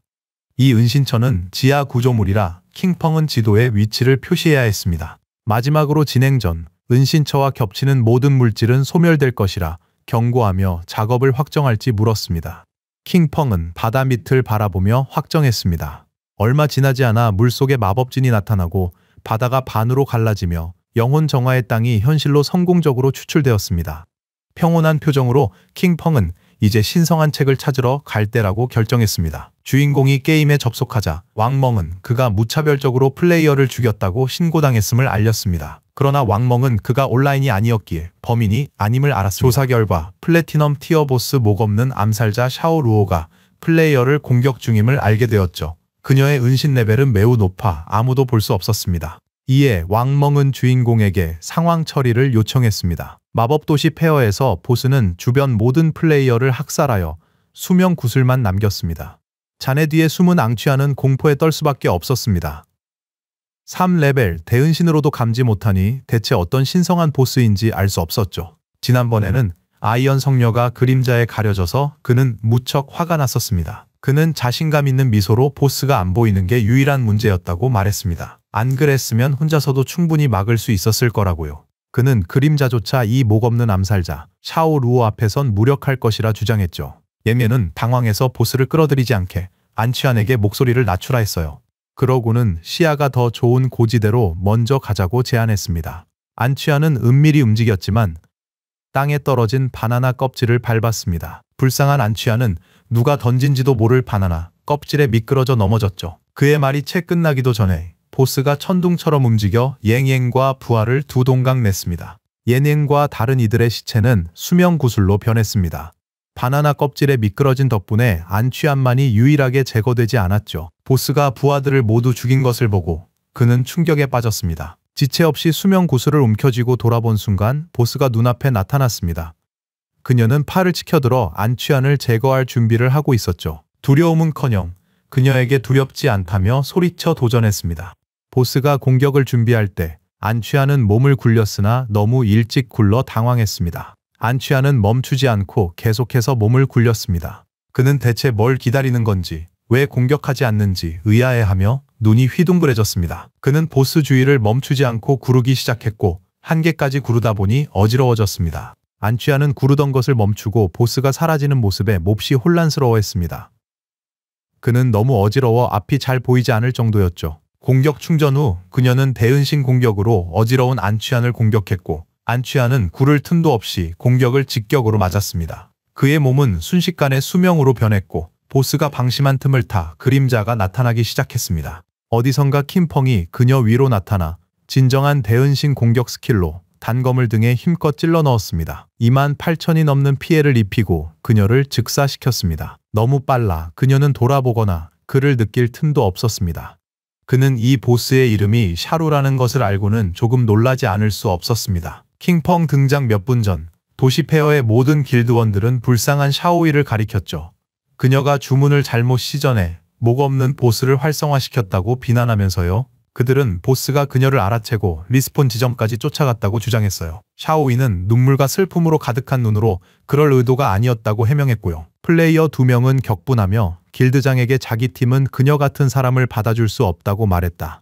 이유도 모른 채 죽음을 맞이할 거라고. 길드장은 부하들에게 목소리를 낮추라고 하며 보스를 끌어들일까 두렵지도 않냐고 물었다. 진지한 눈빛으로 길드장은 샤오이가 전투에 소질이 없다는 것을 깨달았다. 그래서 그는 이제부터 그녀가 은신처에 대한 정보 수집을 담당하게 될 것이라고 알렸다. 그는 골드 티어 은신처를 찾으면 수명 3년을, 플래티넘 티어를 찾으면 10년의 보상을 제안했죠. 그는 그녀가 숨겨진 클래스를 가진 것을 보고 그때 대박을 터뜨렸다고 기억했다. 길드장은 샤오이를 가리키며 계속 죽는 것은 엄청난 낭비이므로 앞으로 매일 수명 1년씩 주기로 결정했어요. 샤오이에게 거래 가능한 수명 이틀을 받았다는 시스템 창이 나타났어. 이제 그녀에게 남은 거래 가능한 수명은 이틀하고도 13시간 32분이었지. 그녀는 감사한 표정으로 진심으로 고마워했어. 이걸 본 길드의 다른 소녀들은 격분할 수밖에 없었지. 그들은 샤오이가 운이 좋았을 뿐이며 매일 길드장을 보기 위해 처음부터 이 모든 것을 계획했다고 확신했어. 그들은 샤오이를 저주하며 똑같이 하겠다고 말했지. 그 순간 그 지역에서 수명이 나타났고 누군가 보스 이름이 샤루인 것을 발견했지.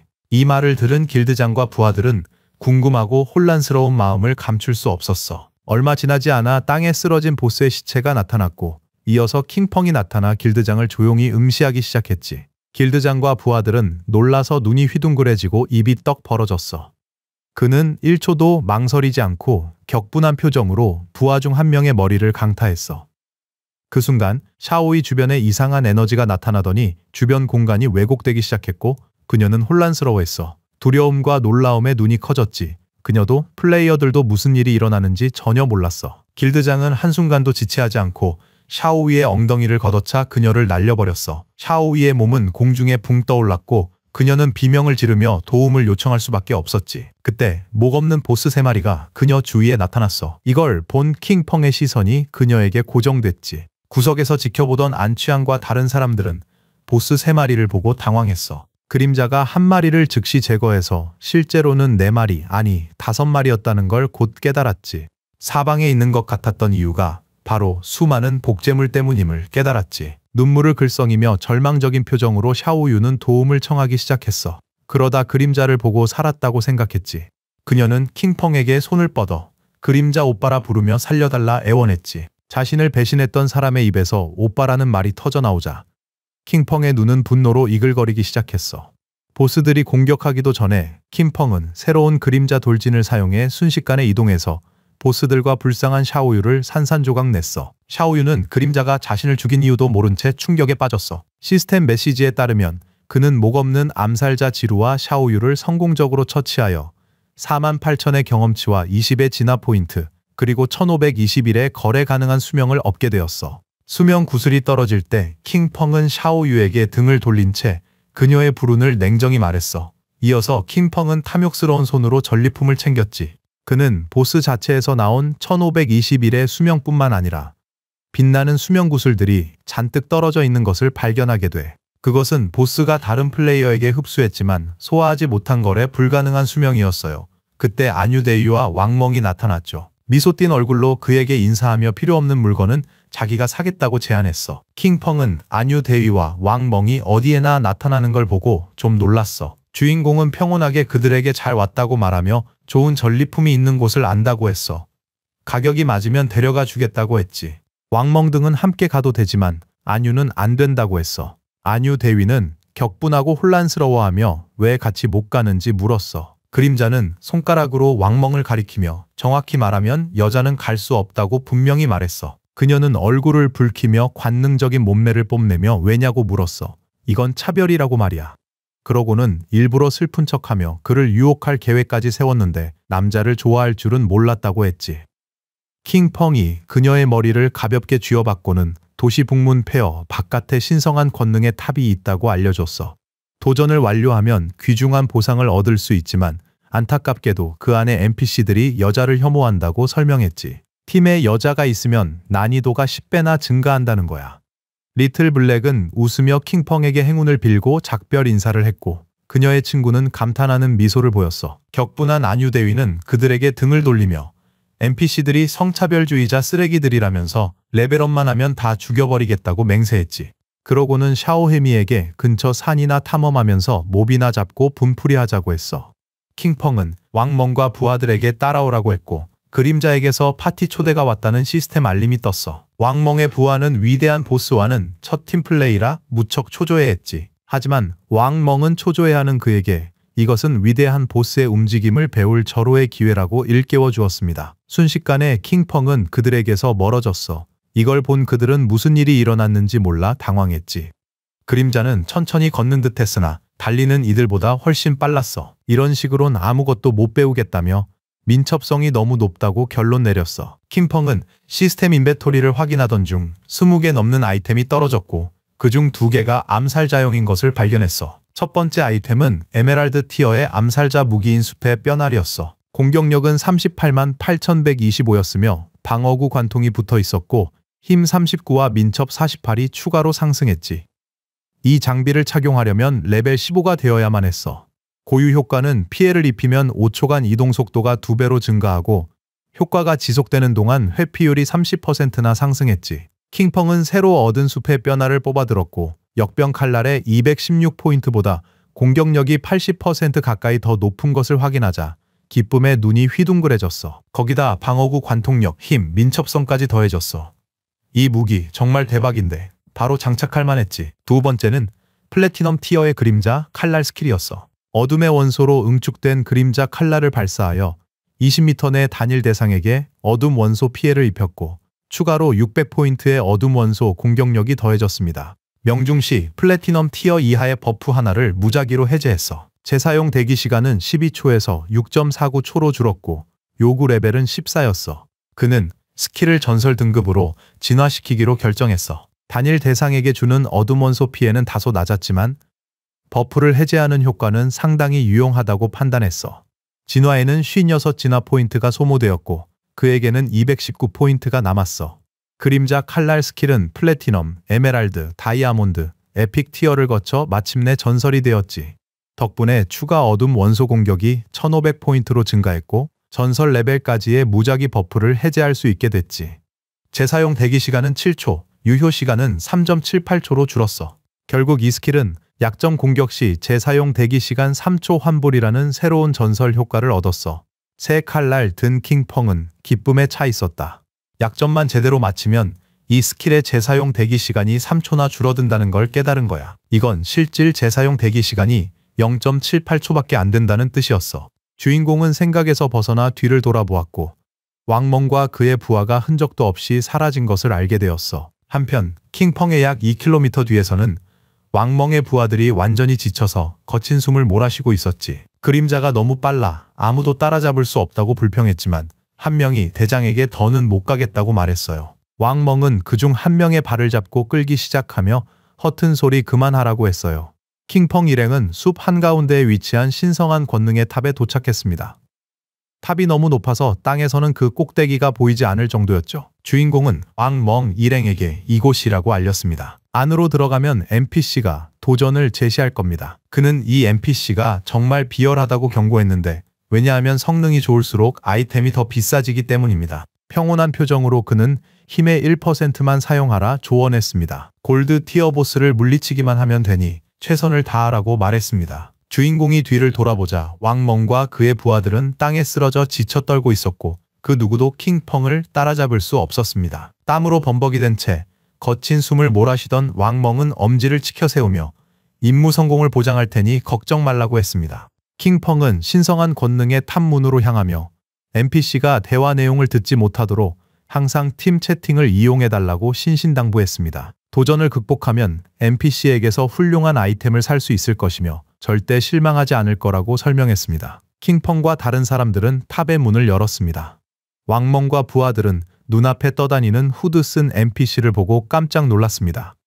그는 블루스타의 친구들을 따뜻하게 맞이하며 버림받은 신들 때문에 불안할 거라 짐작했습니다. 그는 이곳이 신성한 권능의 탑이며 도전을 완료하면 그와 거래를 할 수 있다고 밝혔습니다. 그리고 준비가 되었을 때 자신에게 알려달라고 요청했습니다. 왕멍의 부하들은 이 게임에 실제로 NPC가 있다는 사실에 다소 놀라며 혼란스러워했습니다. 그중 한 명이 그림자에게 이번 도전의 보스 유형을 물었습니다. 주인공은 간단하다면서 전투 중에 자기만 잘 따르라고 했습니다. 파티의 검객은 혼란스러워하며 구체적으로 말해달라 했습니다. 그는 전투 시간, 보스의 단계, 사용하는 스킬, 그리고 전투가 메커니즘 위주인지 순수 스탯 위주인지 알고 싶어 했습니다. 그는 계속해서 질문을 쏟아냈습니다. 보스에게 이동 스킬이 있는지, 즉사 공격은 없는지, 특정 플레이어를 표적으로 삼는 스킬이 있는지, 약점은 어디인지, 그리고 전투는 얼마나 오래 걸리는지 알고 싶어 했어. 왕멍은 킹펑에게 이 친구는 무시하라고 했죠. 그의 별명은 노련한 개처럼 꾸준한이라고 했지. 임무 중 사고로 파티원 2명이 죽은 뒤로는 그 어떤 일을 하든 매사에 엄청나게 조심스러워졌다고 설명했어. 킹펑은 더 이상 시간 낭비하지 않고 NPC에게 시작할 준비가 됐다고 알렸어. 그러자 검객은 아직 준비가 안 됐다며 당황했지. NPC는 그들 앞에서 고개를 숙이며 즐길 시간이 되었다고 알렸어.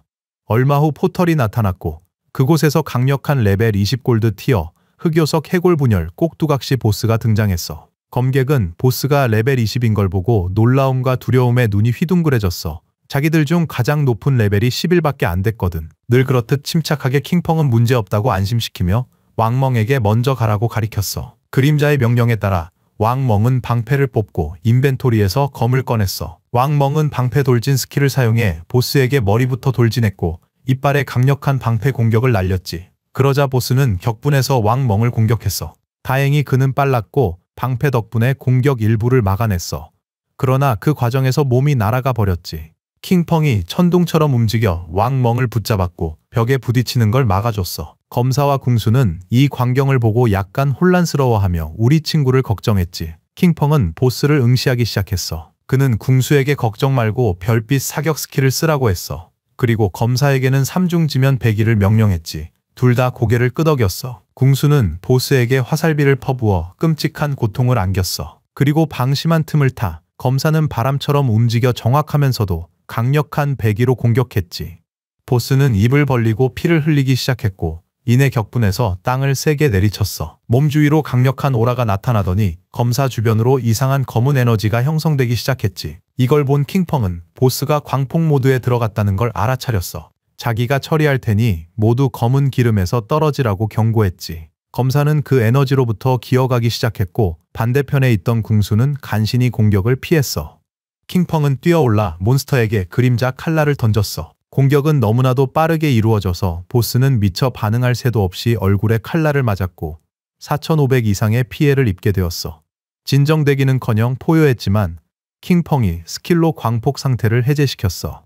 왕멍은 웃음을 참지 못하고 보스가 장비를 벗은 것 같다며 입힌 피해가 그의 위상과 맞지 않는다고 말했어. 기쁨 가득한 표정으로 검사는 그림자가 연기를 정말 잘한다며 계속 구석에만 머물러 있었다고 말했지. NPC는 그를 완전 초보라고 생각했을 거야. 궁수는 호기심이 생겨서 우리 주인공에게 플레이어가 강할수록 NPC의 아이템이 더 비싸다는 걸 어떻게 알았냐고 물었어.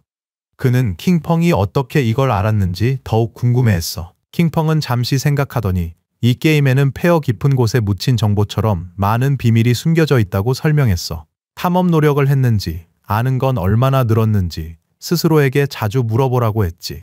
궁수와 검사는 할 말을 잃고 아무 말도 못했어.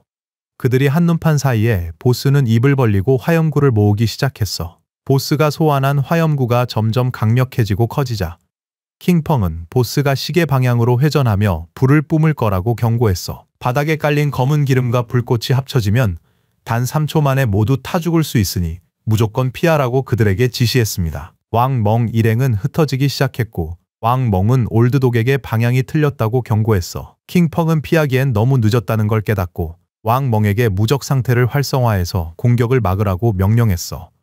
왕멍은 그 명령에 따라 방패로 공격을 막아냈지. 킹펑은 그를 칭찬하고 불길이 가라앉자마자 가장 강력한 기술들을 동원해 총 공격하라고 지시했어. 그러자 궁수가 화살비를 퍼부었지. 검사는 점프해서 공격을 준비했고 왕멍은 보스의 모든 공격을 막기 위해 바로 뒤따랐어. 협동 공격은 성공적이었고 보스가 다음 숨을 쉬기도 전에 왕멍 일행은 25,000 이상의 피해를 입혀 보스를 즉사시켰어요. 시스템은 레벨 20 흑요석 해골 분쇄 골렘을 처치한 것을 축하했어. 왕멍과 다른 사람들은 안도하며 기뻐했지. 킹펑은 이 보스의 까다로운 점이 HP가 70% 아래로 떨어지면 광폭 상태에 들어간다는 것을 기억하며 경계를 늦추지 않았어. 그 효과가 사라지는 동안 그것의 힘은 실버 티어 보스와 거의 비슷했지. NPC가 하늘에 다시 나타나 그들을 축하하며 블루스타에서 그의 시련을 통과한 첫 번째 플레이어들이라고 알려줬어. 아이템들이 구현되는 동안 NPC는 웃음을 터뜨리며 이제 그들이 자신의 수명을 바치기만 하면 신성한 재능의 책을 거래할 수 있다고 밝혔어요. NPC가 능력을 쓰자 머리 위로 이름이 떴고 그는 비클리였어. 이것을 본 검객은 남자의 손가락이 6개나 된다는 사실에 적잖이 놀라움을 금치 못했어. NPC의 눈이 빛나며 검객에게 시선이 고정되었어. 한치의 망설임도 없이 그는 검객에게 벼락을 소환했고 그 벼락은 검객에게 99,000이 넘는 막대한 피해를 입혔으며 즉사시켰어. 그의 몸은 수명 구슬로 변했고 왕멍은 NPC가 왜 갑자기 자신을 공격했는지 몰라 당황했지. 늘 그렇듯 침착하게 킹펑이 말했지. 이 NPC가 세운 금기는 그의 손가락과 관련이 있다고. 플레이어가 NPC가 정한 금기를 먼저 깨지 않는 한 서로 공격할 수 없다고 설명해줬어. 그러니 그의 손가락만 다시 언급하지 않으면 그들은 안전할 거라는 얘기였지. 왕멍에게 한 가지 궁금증이 생겼어. 킹펑이 이 NPC를 이길 수 있을까? 시스템은 지금은 불가능하다고 밝혔어. 시스템이 이 NPC들의 실체를 공개했거든. 그들은 신성을 얻은 다른 시간대의 강자들이었어. 고대와 영원의 규칙에 묶인 채 NPC로 위장하고 블루스타에 와서 플레이어들의 수명을 수집하는 거지. 비클리는 거만한 표정을 지으며 필요한 신성 스킬북을 선택하고 수명을 대가로 지불한 뒤 떠나라고 명령했어요. 스킬북들을 보자마자 왕멍은 충격에 빠졌지. 그는 수명을 사용해서 현실 세계에서 필요한 모든 종류의 음식과 물, 음료수 같은 생필품을 만들어낼 수 있다는 사실을 알아냈죠. 그는 이 신성한 책들로 재난이 닥쳐도 모든 것을 공급받을 수 있음을 깨달았어. 역시 킹펑이야. 진짜 좋은 걸 얻게 해줬네. 왕멍과 궁수는 놀라움을 금치 못했어. 킹펑은 결코 그들을 실망시키지 않는다는 걸 확신했지. 궁수가 기계 한여라는 신성한 책을 발견하고는 바로 사고 싶어 했을 때 그들의 놀라움은 더욱 커졌어. 킹펑은 거래 가능한 수명 9,000일을 지불하여 장하이 시의 9권에 달하는 모든 신성한 책들을 손에 넣었습니다. 이 신성한 책들은 생필품 해결 외에 다른 이유도 있었어. 신성한 권능의 탑에는 명성 보상을 주는 업적이 있었는데 그걸 꼭 따내고 싶었거든. 킹펑은 NPC에게 혼자 최고 난이도에 도전하겠다고 알렸어. 비클리는 다소 혼란스러워하며 킹펑이 방금 보여준 실력으로는 1단계조차 통과하지 못할 거라고 했어요. 그러면서도 감히 최고 난이도에 도전할 꿈을 꾸냐고 분명히 덧붙였죠. 킹펑은 호기심에 최고 난이도가 정확히 어떤 것인지 질문했어. 비클리는 난이도가 총 5단계로 분류되며 그중 5번째가 최고 난이도라고 설명했지. 보스는 여전히 골드 등급의 흑요석 해골팟의 골렘이었지만 공격력, 체력, 방어력, 재사용 대기시간 속도가 500% 증가했어. 왕멍과 궁수는 입이 떡 벌어졌지. 500% 증가라고? 그 스킬 피하는 것만으로도 벅찼는데 그림자가 과연 해낼지 의심스러웠지. 게다가 체력과 방어력이 5배나 높아졌으니 전투 중 단 한 번의 실수도 용납되지 않는 상황에서 그걸 어떻게 잡겠어. 비클리는 킹펑을 빤히 쳐다보기 시작했지. 만약 도전 중에 죽으면 드롭되는 수명은 자기 것이 될 거라고 경고하며 정말로 수락할 건지 물었어. 킹펑은 경고를 무시하고 고개를 끄덕여 수락 의사를 밝혔어.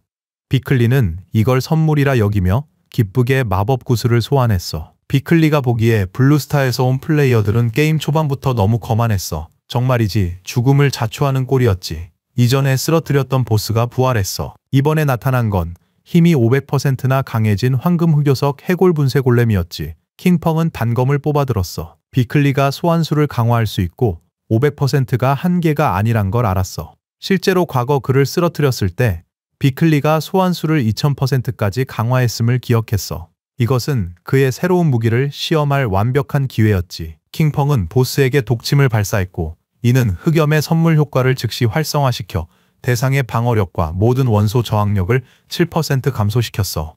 그러자 에메랄드 본 블레이드의 특수 효과가 발동되어 5초 동안 주인공의 속도가 100% 증가했어. 보스가 불을 뿜었지만 불길이 닿기 전 킹펑은 흔적 없이 사라졌어. 보스가 무슨 일이 일어났는지 파악하느라 정신이 팔린 사이 흰펑이 등 뒤에 나타나 머리 위로 올라타 단검으로 2개골을 찔러 에메랄드 본 패더의 특수 효과를 발동시켰어. 강력한 몬스터는 고통스럽게 포효하기 시작했지. 킹펑은 다시 사라졌고 5초 동안 속도가 100% 증가했어. 킹펑의 엄청난 속도를 본 왕과 궁수는 충격에 빠졌지. 처음에는 스킬 재사용 대기 시간이 너무 짧아 다시 보이지 않게 된 줄 알았어. 하지만 이내 그게 스킬이 아니란 걸 알게 되었지. 그림자의 속도가 워낙 빨라 그냥 사라지는 것처럼 보였지. 킹펑은 다음 공격에 목베기 효과를 부여하는 축복 해방을 사용하기로 했어. 그림자 돌진을 사용한 우리 주인공은 천둥처럼 움직여서 보스에게 10만이 넘는 피해를 입혔지. 이 공격으로 흑염의 선물이 발동. 방어력과 모든 원소 저항이 64% 감소했지. 가장 강력한 스킬을 썼지만 몬스터의 HP는 거의 닳지 않았어. 킹펑은 이게 고대신의 석판이 부여한 버프 덕분이란 걸 알고 기뻐했지. 이 아이템이 검은 불꽃의 선물 중첩 한도를 늘려주지 않았다면 그림자 돌진 한 방당 기껏해야 18000 정도의 피해밖에 입히지 못했을 거야. 왕멍은 단 한 방에 보스 체력 3분의 1이 사라진 것을 보고 킹펑이 어떤 스킬을 썼는지 궁금해하며 충격에 빠졌어. 궁수는 킹펑의 공격을 처음으로 명확하게 봤어. 그에게는 마치 즉시 그림자 배기처럼 보였지. 하지만 그 스킬은 3번만 공격할 수 있었어. 한편 비클리는 조용히 전투를 지켜봤어. 블루스타 게임이 막 시작됐는데 어떻게 저리 강한지, 대체 어떤 재능을 가졌는지 궁금해했지. 우리 주인공의 눈은 기쁨으로 빛났어. 이제 목베기를 활성화할 시간이었어. 마지막 공격에 200% 피해를 몇 초 입히는 스킬이었지. 보스의 몸에서 피가 터져 나오기 시작했어. HP바가 뚝뚝 떨어지자 고통스럽게 포효하기 시작했지. 몇 초도 안 되어 몬스터는 목숨을 잃었고 그 시체는 수명 구슬로 변했지. 시스템은 신성한 권능의 탑 5단계, 난이도, 도전을 성공적으로 완료한 주인공을 축하하며 모든 레벨을 초월한 것에 대한 보상으로 총 15의 명성 포인트를 지급했어. 더 나아가 세계 최초로 탑을 혼자서 클리어했기 때문에 추가 명성 포인트 75점을 받게 되었지. 마침내 플레이어 진펑이 역사상 처음으로 신성한 권능의 탑 최고 난이도 도전을 클리어했다는 공식 저녁 공지가 울려 퍼졌어. 플레이어들은 놀라기는커녕 혼란스러워했습니다. 자신들이 있던 도시 페어에서는 탑처럼 생긴 건물을 본 적이 없었기에 신성한 권능의 탑이 뭔지도 몰랐죠.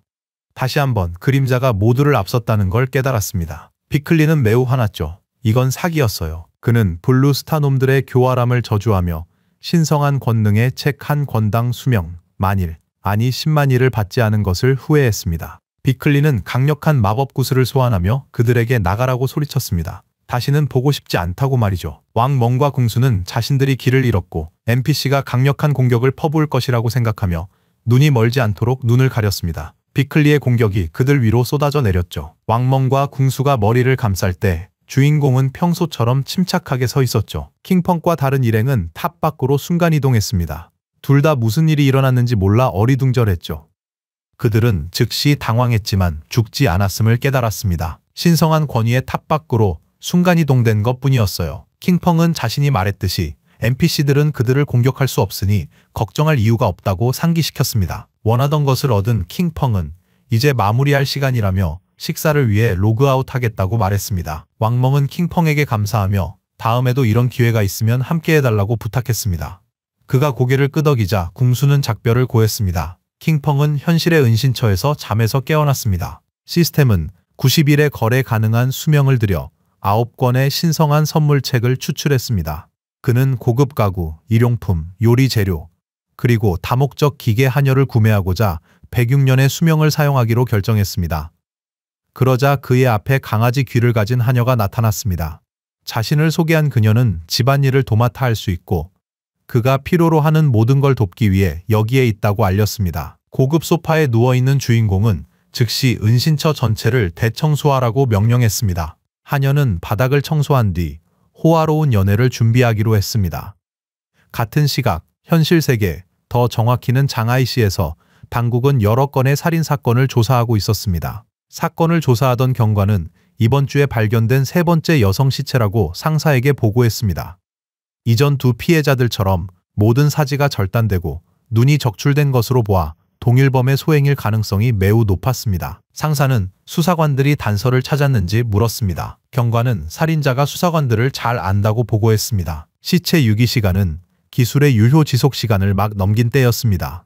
이 말을 들은 상사는 안유에게 연구원의 전문성 향상까지 시간이 얼마나 남았는지 물어보라고 짓습니다. 더 이상 지체할 수 없었습니다. 반드시 이 살인자를 잡아야 했습니다. 옆에 있던 경찰관은 고개를 끄덕였습니다. 경관이 기다려달라 하자 상사는 발견한 것이 있냐고 물었습니다. 세도우의 접속 및 접속 해제 시간이 소녀들의 죽음 시점과 정확히 일치함을 깨닫자 그의 눈은 진지하게 빛나기 시작했습니다. 단순한 일정의 우연만으로는 아무것도 증명할 수 없었기에 상사는 고심하기 시작했습니다. 경관은 그럼에도 불구하고 이 단서를 가지고 수사를 시작할 수 있다고 말했습니다. 그는 이미 서도우가 살인자이며 당국이 그의 힘을 두려워해 사건을 덮고 있다는 소문이 있다고 덧붙였습니다. 상사는 손을 내저었습니다. 그는 샤오마에게 서도우가 안유 앞에서 망신을 줬더라도 개인적인 감정을 업무에 개입시켜서는 안 된다고 상기시켰습니다. 기술부서에서 24시간 내내 지원해 조속히 사건을 해결하고 피해자들의 정의를 되찾을 것이라고 확신시켰습니다. 상사는 다른 경관과 대화를 시작했습니다.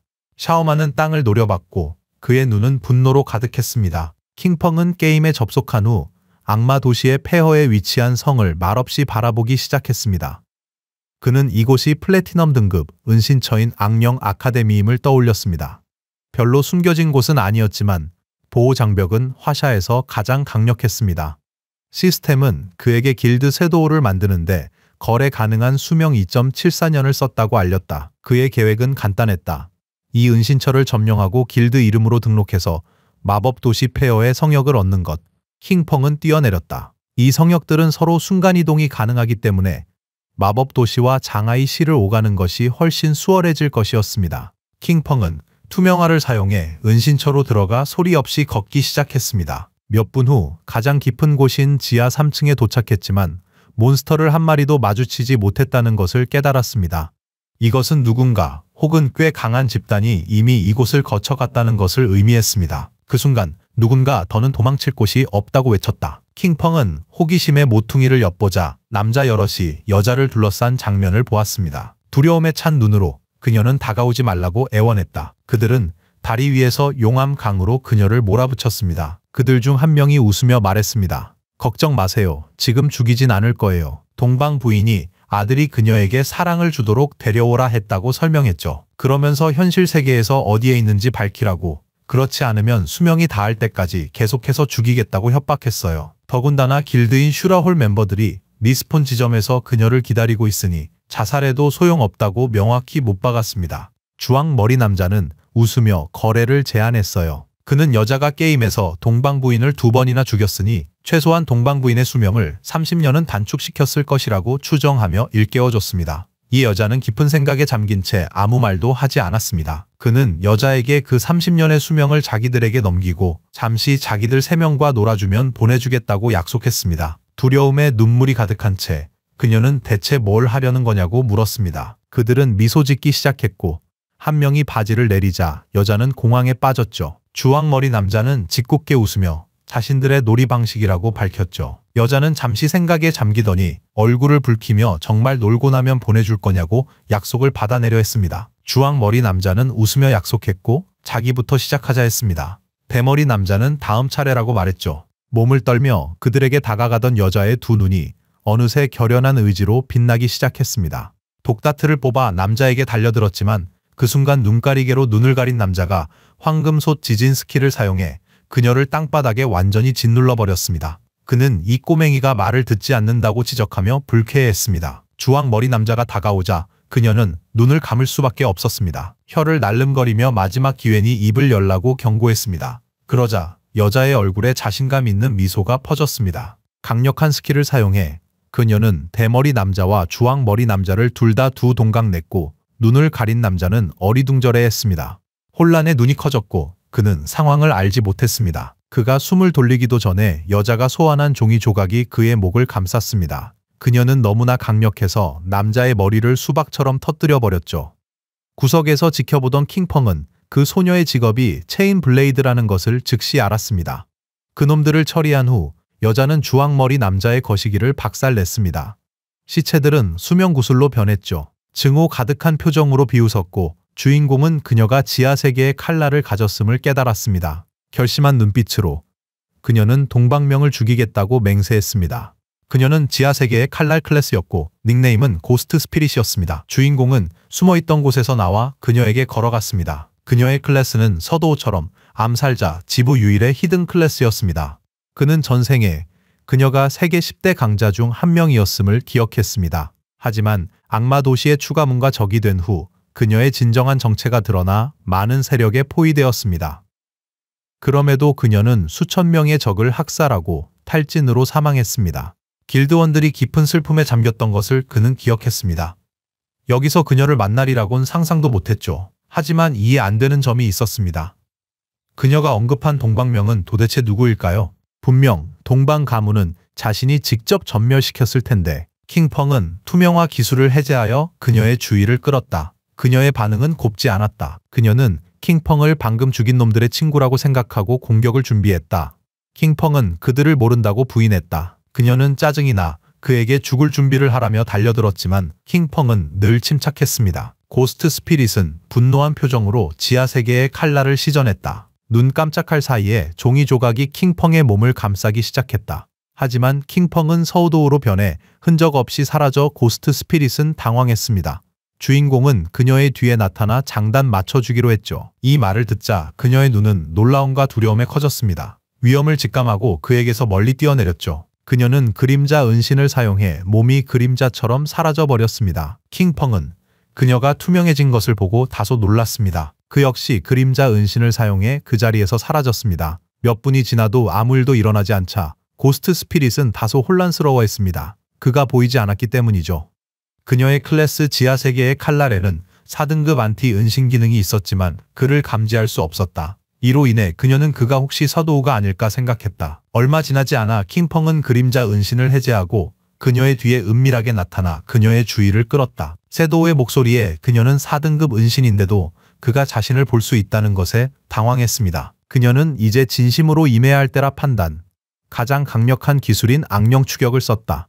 종이 조각이 빛나기 시작하고 킹펑의 머리 위로 작은 분홍색 불꽃이 나타나자 그는 다시 그림자 은신을 활성화하고 뒤로 물러섭니다. 하지만 놀랍게도 칼날이 그를 따라오자 그는 약간 혼란스러워합니다. 자세히 보니 이 잠금 칼날이 자신의 위치를 정확히 찾아낸다는 것을 깨달았습니다. 고스트 스피릿의 눈은 결의에 차 빛나고 있었습니다. 그녀의 눈은 볼 수 없어도 무기는 볼 수 있었습니다. 악령 추격의 대상이 된 자는 누구도 빠져나갈 수 없었습니다. 킹펑은 도망쳤지만 허사였다. 칼날이 계속 쫓아왔기 때문이다. 그는 이 클래스가 은신 레벨을 무시한다는 것을 깨달았다. 그녀는 보통이 아니었다. 교활한 킹펑은 고스트 스피릿 주위를 맴돌기 시작했다. 그녀가 그의 계획을 알아챘을 땐 이미 너무 늦었죠. 하지만 그녀는 쉽게 포기하지 않았고 킹펑을 잡으려 할 때 종이 조각이 그녀의 몸을 감싸 꼼짝 못하게 만들었다. 종이 조각을 잡고 들어 올린 킹펑은 자신이 서도우이며 동방명이 보낸 사람이 아니라고 설명했습니다. 그는 만약 죽일 작정이었다면 이미 죽었을 것이라고 단언했습니다. 다른 수가 없었던 고스트 스피릿은 그를 믿고 내려달라고 부탁했습니다. 킹펑은 본론으로 들어가 그녀가 언급한 동방명이 장하이시의 동방 가문 출신인지 물었습니다. 거꾸로 매달린 채 그녀는 고개를 끄덕였지만 지금은 추 가문에 시집가서 동방 가문과 예전처럼 가깝지 않다고 설명했습니다. 우리 주인공은 그물이 뚫려 물고기가 도망쳤다는 걸 깨달았죠. 알고 보니 동방월은 그가 동방가문을 몰살시킬 때 그 자리에 없었습니다. 고스트 스피릿은 동방가문을 몰살시킨 게 바로 그라는 사실을 깨닫고 놀라 눈이 휘둥그레졌습니다. 그녀는 동방월과 서도우 또한 적이라는 사실에 흥분과 기쁨을 느꼈습니다. 그녀는 당장 내려달라고 말하며 적의 적은 나의 친구이니 협력할 수 있다고 선언했습니다. 칭펑은 종이 조각을 놓아 그녀를 바닥에 떨어뜨렸습니다. 그는 협력은 나중에 해도 된다고 생각했죠. 먼저 왜 동방월을 죽이려 하는지 물었습니다. 고스트 스피릿은 이를 악물고 가족의 복수를 하겠다고 말했습니다. 그녀는 어둡고 슬픈 이야기를 털어놓기로 했습니다. 이 신에게 버림받은 게임이 나타나기 전 동방월은 음주운전으로 교통사고를 내 그녀의 어머니를 죽였습니다. 하지만 추 가문이 다른 사람에게 책임을 전가해 그녀는 처벌을 피했습니다. 아버지는 그 사실을 받아들이지 못해 동방명을 고발할 증거를 찾았지만 다음날 강에서 시신으로 발견됐습니다. 공식 사인은 자살이었습니다. 해명을 요구하며 동방월의 집으로 갔을 때 추 가문 경호원들에게 맞아 죽을 뻔했습니다. 절망에 빠져 모든 걸 끝내려던 바로 그 순간 이 신에게 버림받은 게임이 나타났습니다. 게임 접속 후 그녀는 곧바로 동방월을 죽였습니다. 하지만 그녀를 영원히 죽이려면 수명을 완전히 소진시켜야만 했죠. 다시 부활한 그녀는 고스트 스피릿을 쫓아 수많은 사람을 고용했고 그게 당신이 본 상황입니다. 킹펑은 그녀의 이야기를 한 번도 끊지 않고 조용히 들었습니다. 고스트 스피릿은 눈물을 흘리며 세도우에게 애원했습니다. 동방월을 죽일 수 있게 제발 도와주세요. 그러나 킹펑은 차갑고 단호하게 거절했습니다. 고스트 스피릿은 포기하지 않고 슬픈 눈물을 흘리며 동방월을 죽여달라고 다시 간청했습니다. 그는 그녀를 빤히 쳐다봤는데 그녀는 쉽게 포기할 사람이 아니었죠. 그녀는 슬픈 표정으로 무상 도움은 아님을 안심시켰습니다.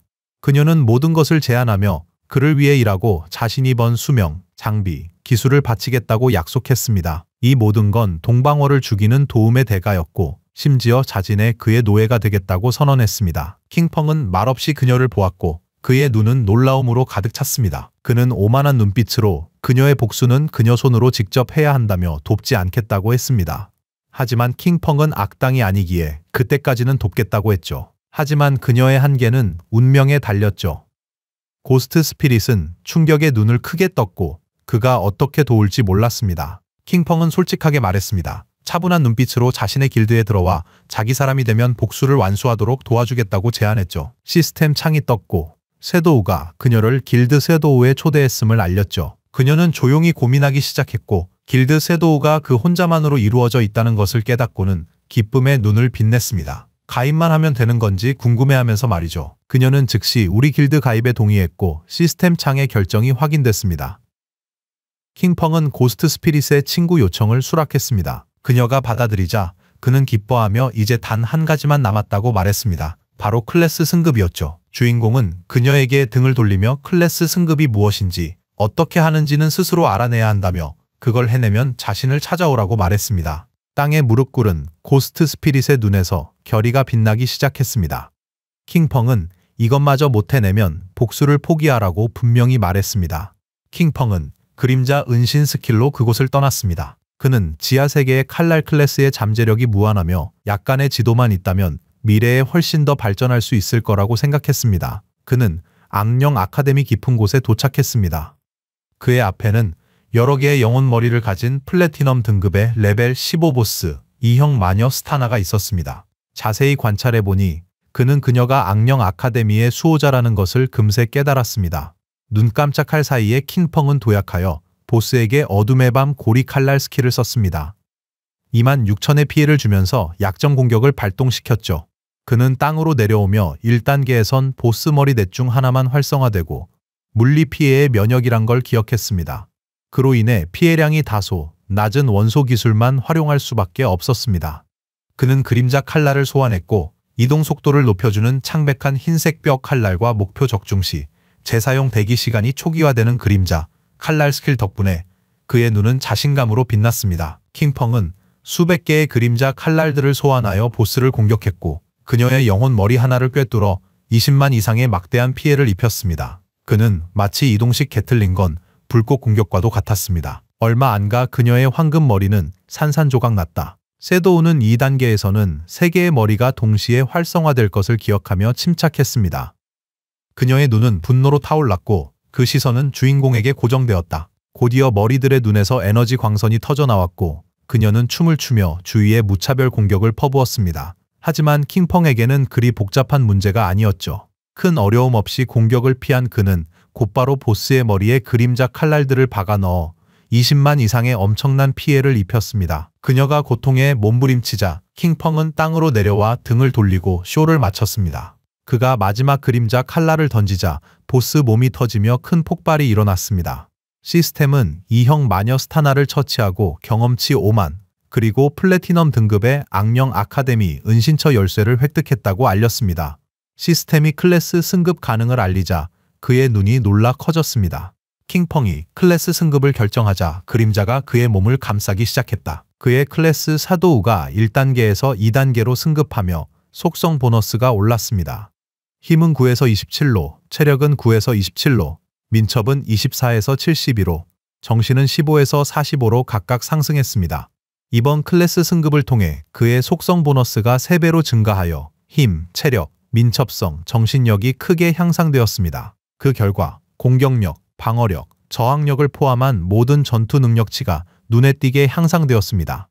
그의 거래 불가능한 수명은 4510년을 초과했으며 거래 가능한 수명은 566년 이상이었습니다. 그는 4등급 패시브를 얻어 은신 상태로도 은신 해제 공격 보너스를 적용해 공격할 수 있게 되었습니다. 주인공은 황금 열쇠의 시선을 고정하자 눈이 빛나기 시작했어요. 클래스 속성 보너스가 3배가 됐고 공격해도 은신이 풀리지 않아요. 이 단계 사도우는 게임의 판도를 완전히 바꾼 것이었습니다. 몇 분 후 악령 아카데미 밖에 누군가 돌아왔고 고스트 스피릿은 그들이 감히 다시 돌아온 것을 보고 당황했습니다. 그녀가 이전에 처리했던 바로 그 남자들이었죠. 이제는 3명뿐만이 아니었습니다. 길드원 전체를 데려온 겁니다. 대머리 남자는 웃으며 지난번엔 그녀가 체인 블레이드를 가졌는지 몰라 방심했다고 했죠. 주황머리 남자는 자신만만한 눈빛으로 이번에는 길드인 슈라홀의 모든 인원을 불렀으니 어디로 도망칠 수 있을지 보자고 말했습니다. 대머리 남자가 그녀에게 달려들며 지난번처럼 무르지 않으리라 분명히 했죠. 고스트 스피릿은 상황이 좋지 않음을 직감하고 당황했습니다. 대머리 남자가 기술 돼지 가르기를 써서 땅으로 내려와 도끼로 공격했어요. 다행히 그녀는 제때 반응해 공격을 피했습니다. 자신감 있게 그림자 은신을 사용했죠. 하지만 바로 그때 누군가 던진 섬광탄이 그녀 앞에서 터졌고 눈이 멀 정도의 강렬한 빛에 그녀는 기술 사용을 멈추고 눈을 가려야 했습니다. 그 틈을 타 대머리 남자가 그녀를 걷어차고는 거만한 미소를 지으며 머리를 짓밟았습니다. 그는 그녀에게 확실히 본때를 보여주려 했지만 고스트 스피릿은 결코 포기하지 않았죠. 그녀가 작은 녹색 병을 꺼내려는 순간 주황머리 남자가 그녀의 손을 밟고 병을 빼앗았습니다. 자세히 살펴보니 그것은 자살 독이었습니다. 효과는 수명의 절반을 잃고 리스폰 지점으로 돌아가는 것이었죠. 남자는 그녀의 성깔이 보통이 아니라며 재밌어 했습니다. 그는 혀를 날름거리며 흥분을 감추지 못했어요. 그녀 성격이 너무 마음에 들었거든요. 고스트 스피릿은 공포에 눈이 커졌고 그는 그녀의 뺨을 핥기 시작했습니다. 그때 시스템 창이 나타나 플래티넘 등급 성역, 악령 아카데미가 이제 길드 섀도우의 소유가 되었다고 알렸고 남자는 놀라움에 눈이 휘둥그레졌습니다. 보호장벽이 활성화되어 길드에 속하지 않은 인원은 침입자로 간주됩니다. 시스템이 그곳에서 침입자들을 제거하기 시작했고 강력한 번개가 남자들을 내리쳤습니다. 눈 깜짝할 사이에 그들의 몸은 수명 구슬로 변했습니다. 악령 아카데미가 성역이었고 이제 자기 길드 소유가 됐다는 사실에 그녀는 놀라 눈을 크게 떴습니다. 섀도우는 몇 분 만에 수호자를 처치, 열쇠를 얻은 겁니다.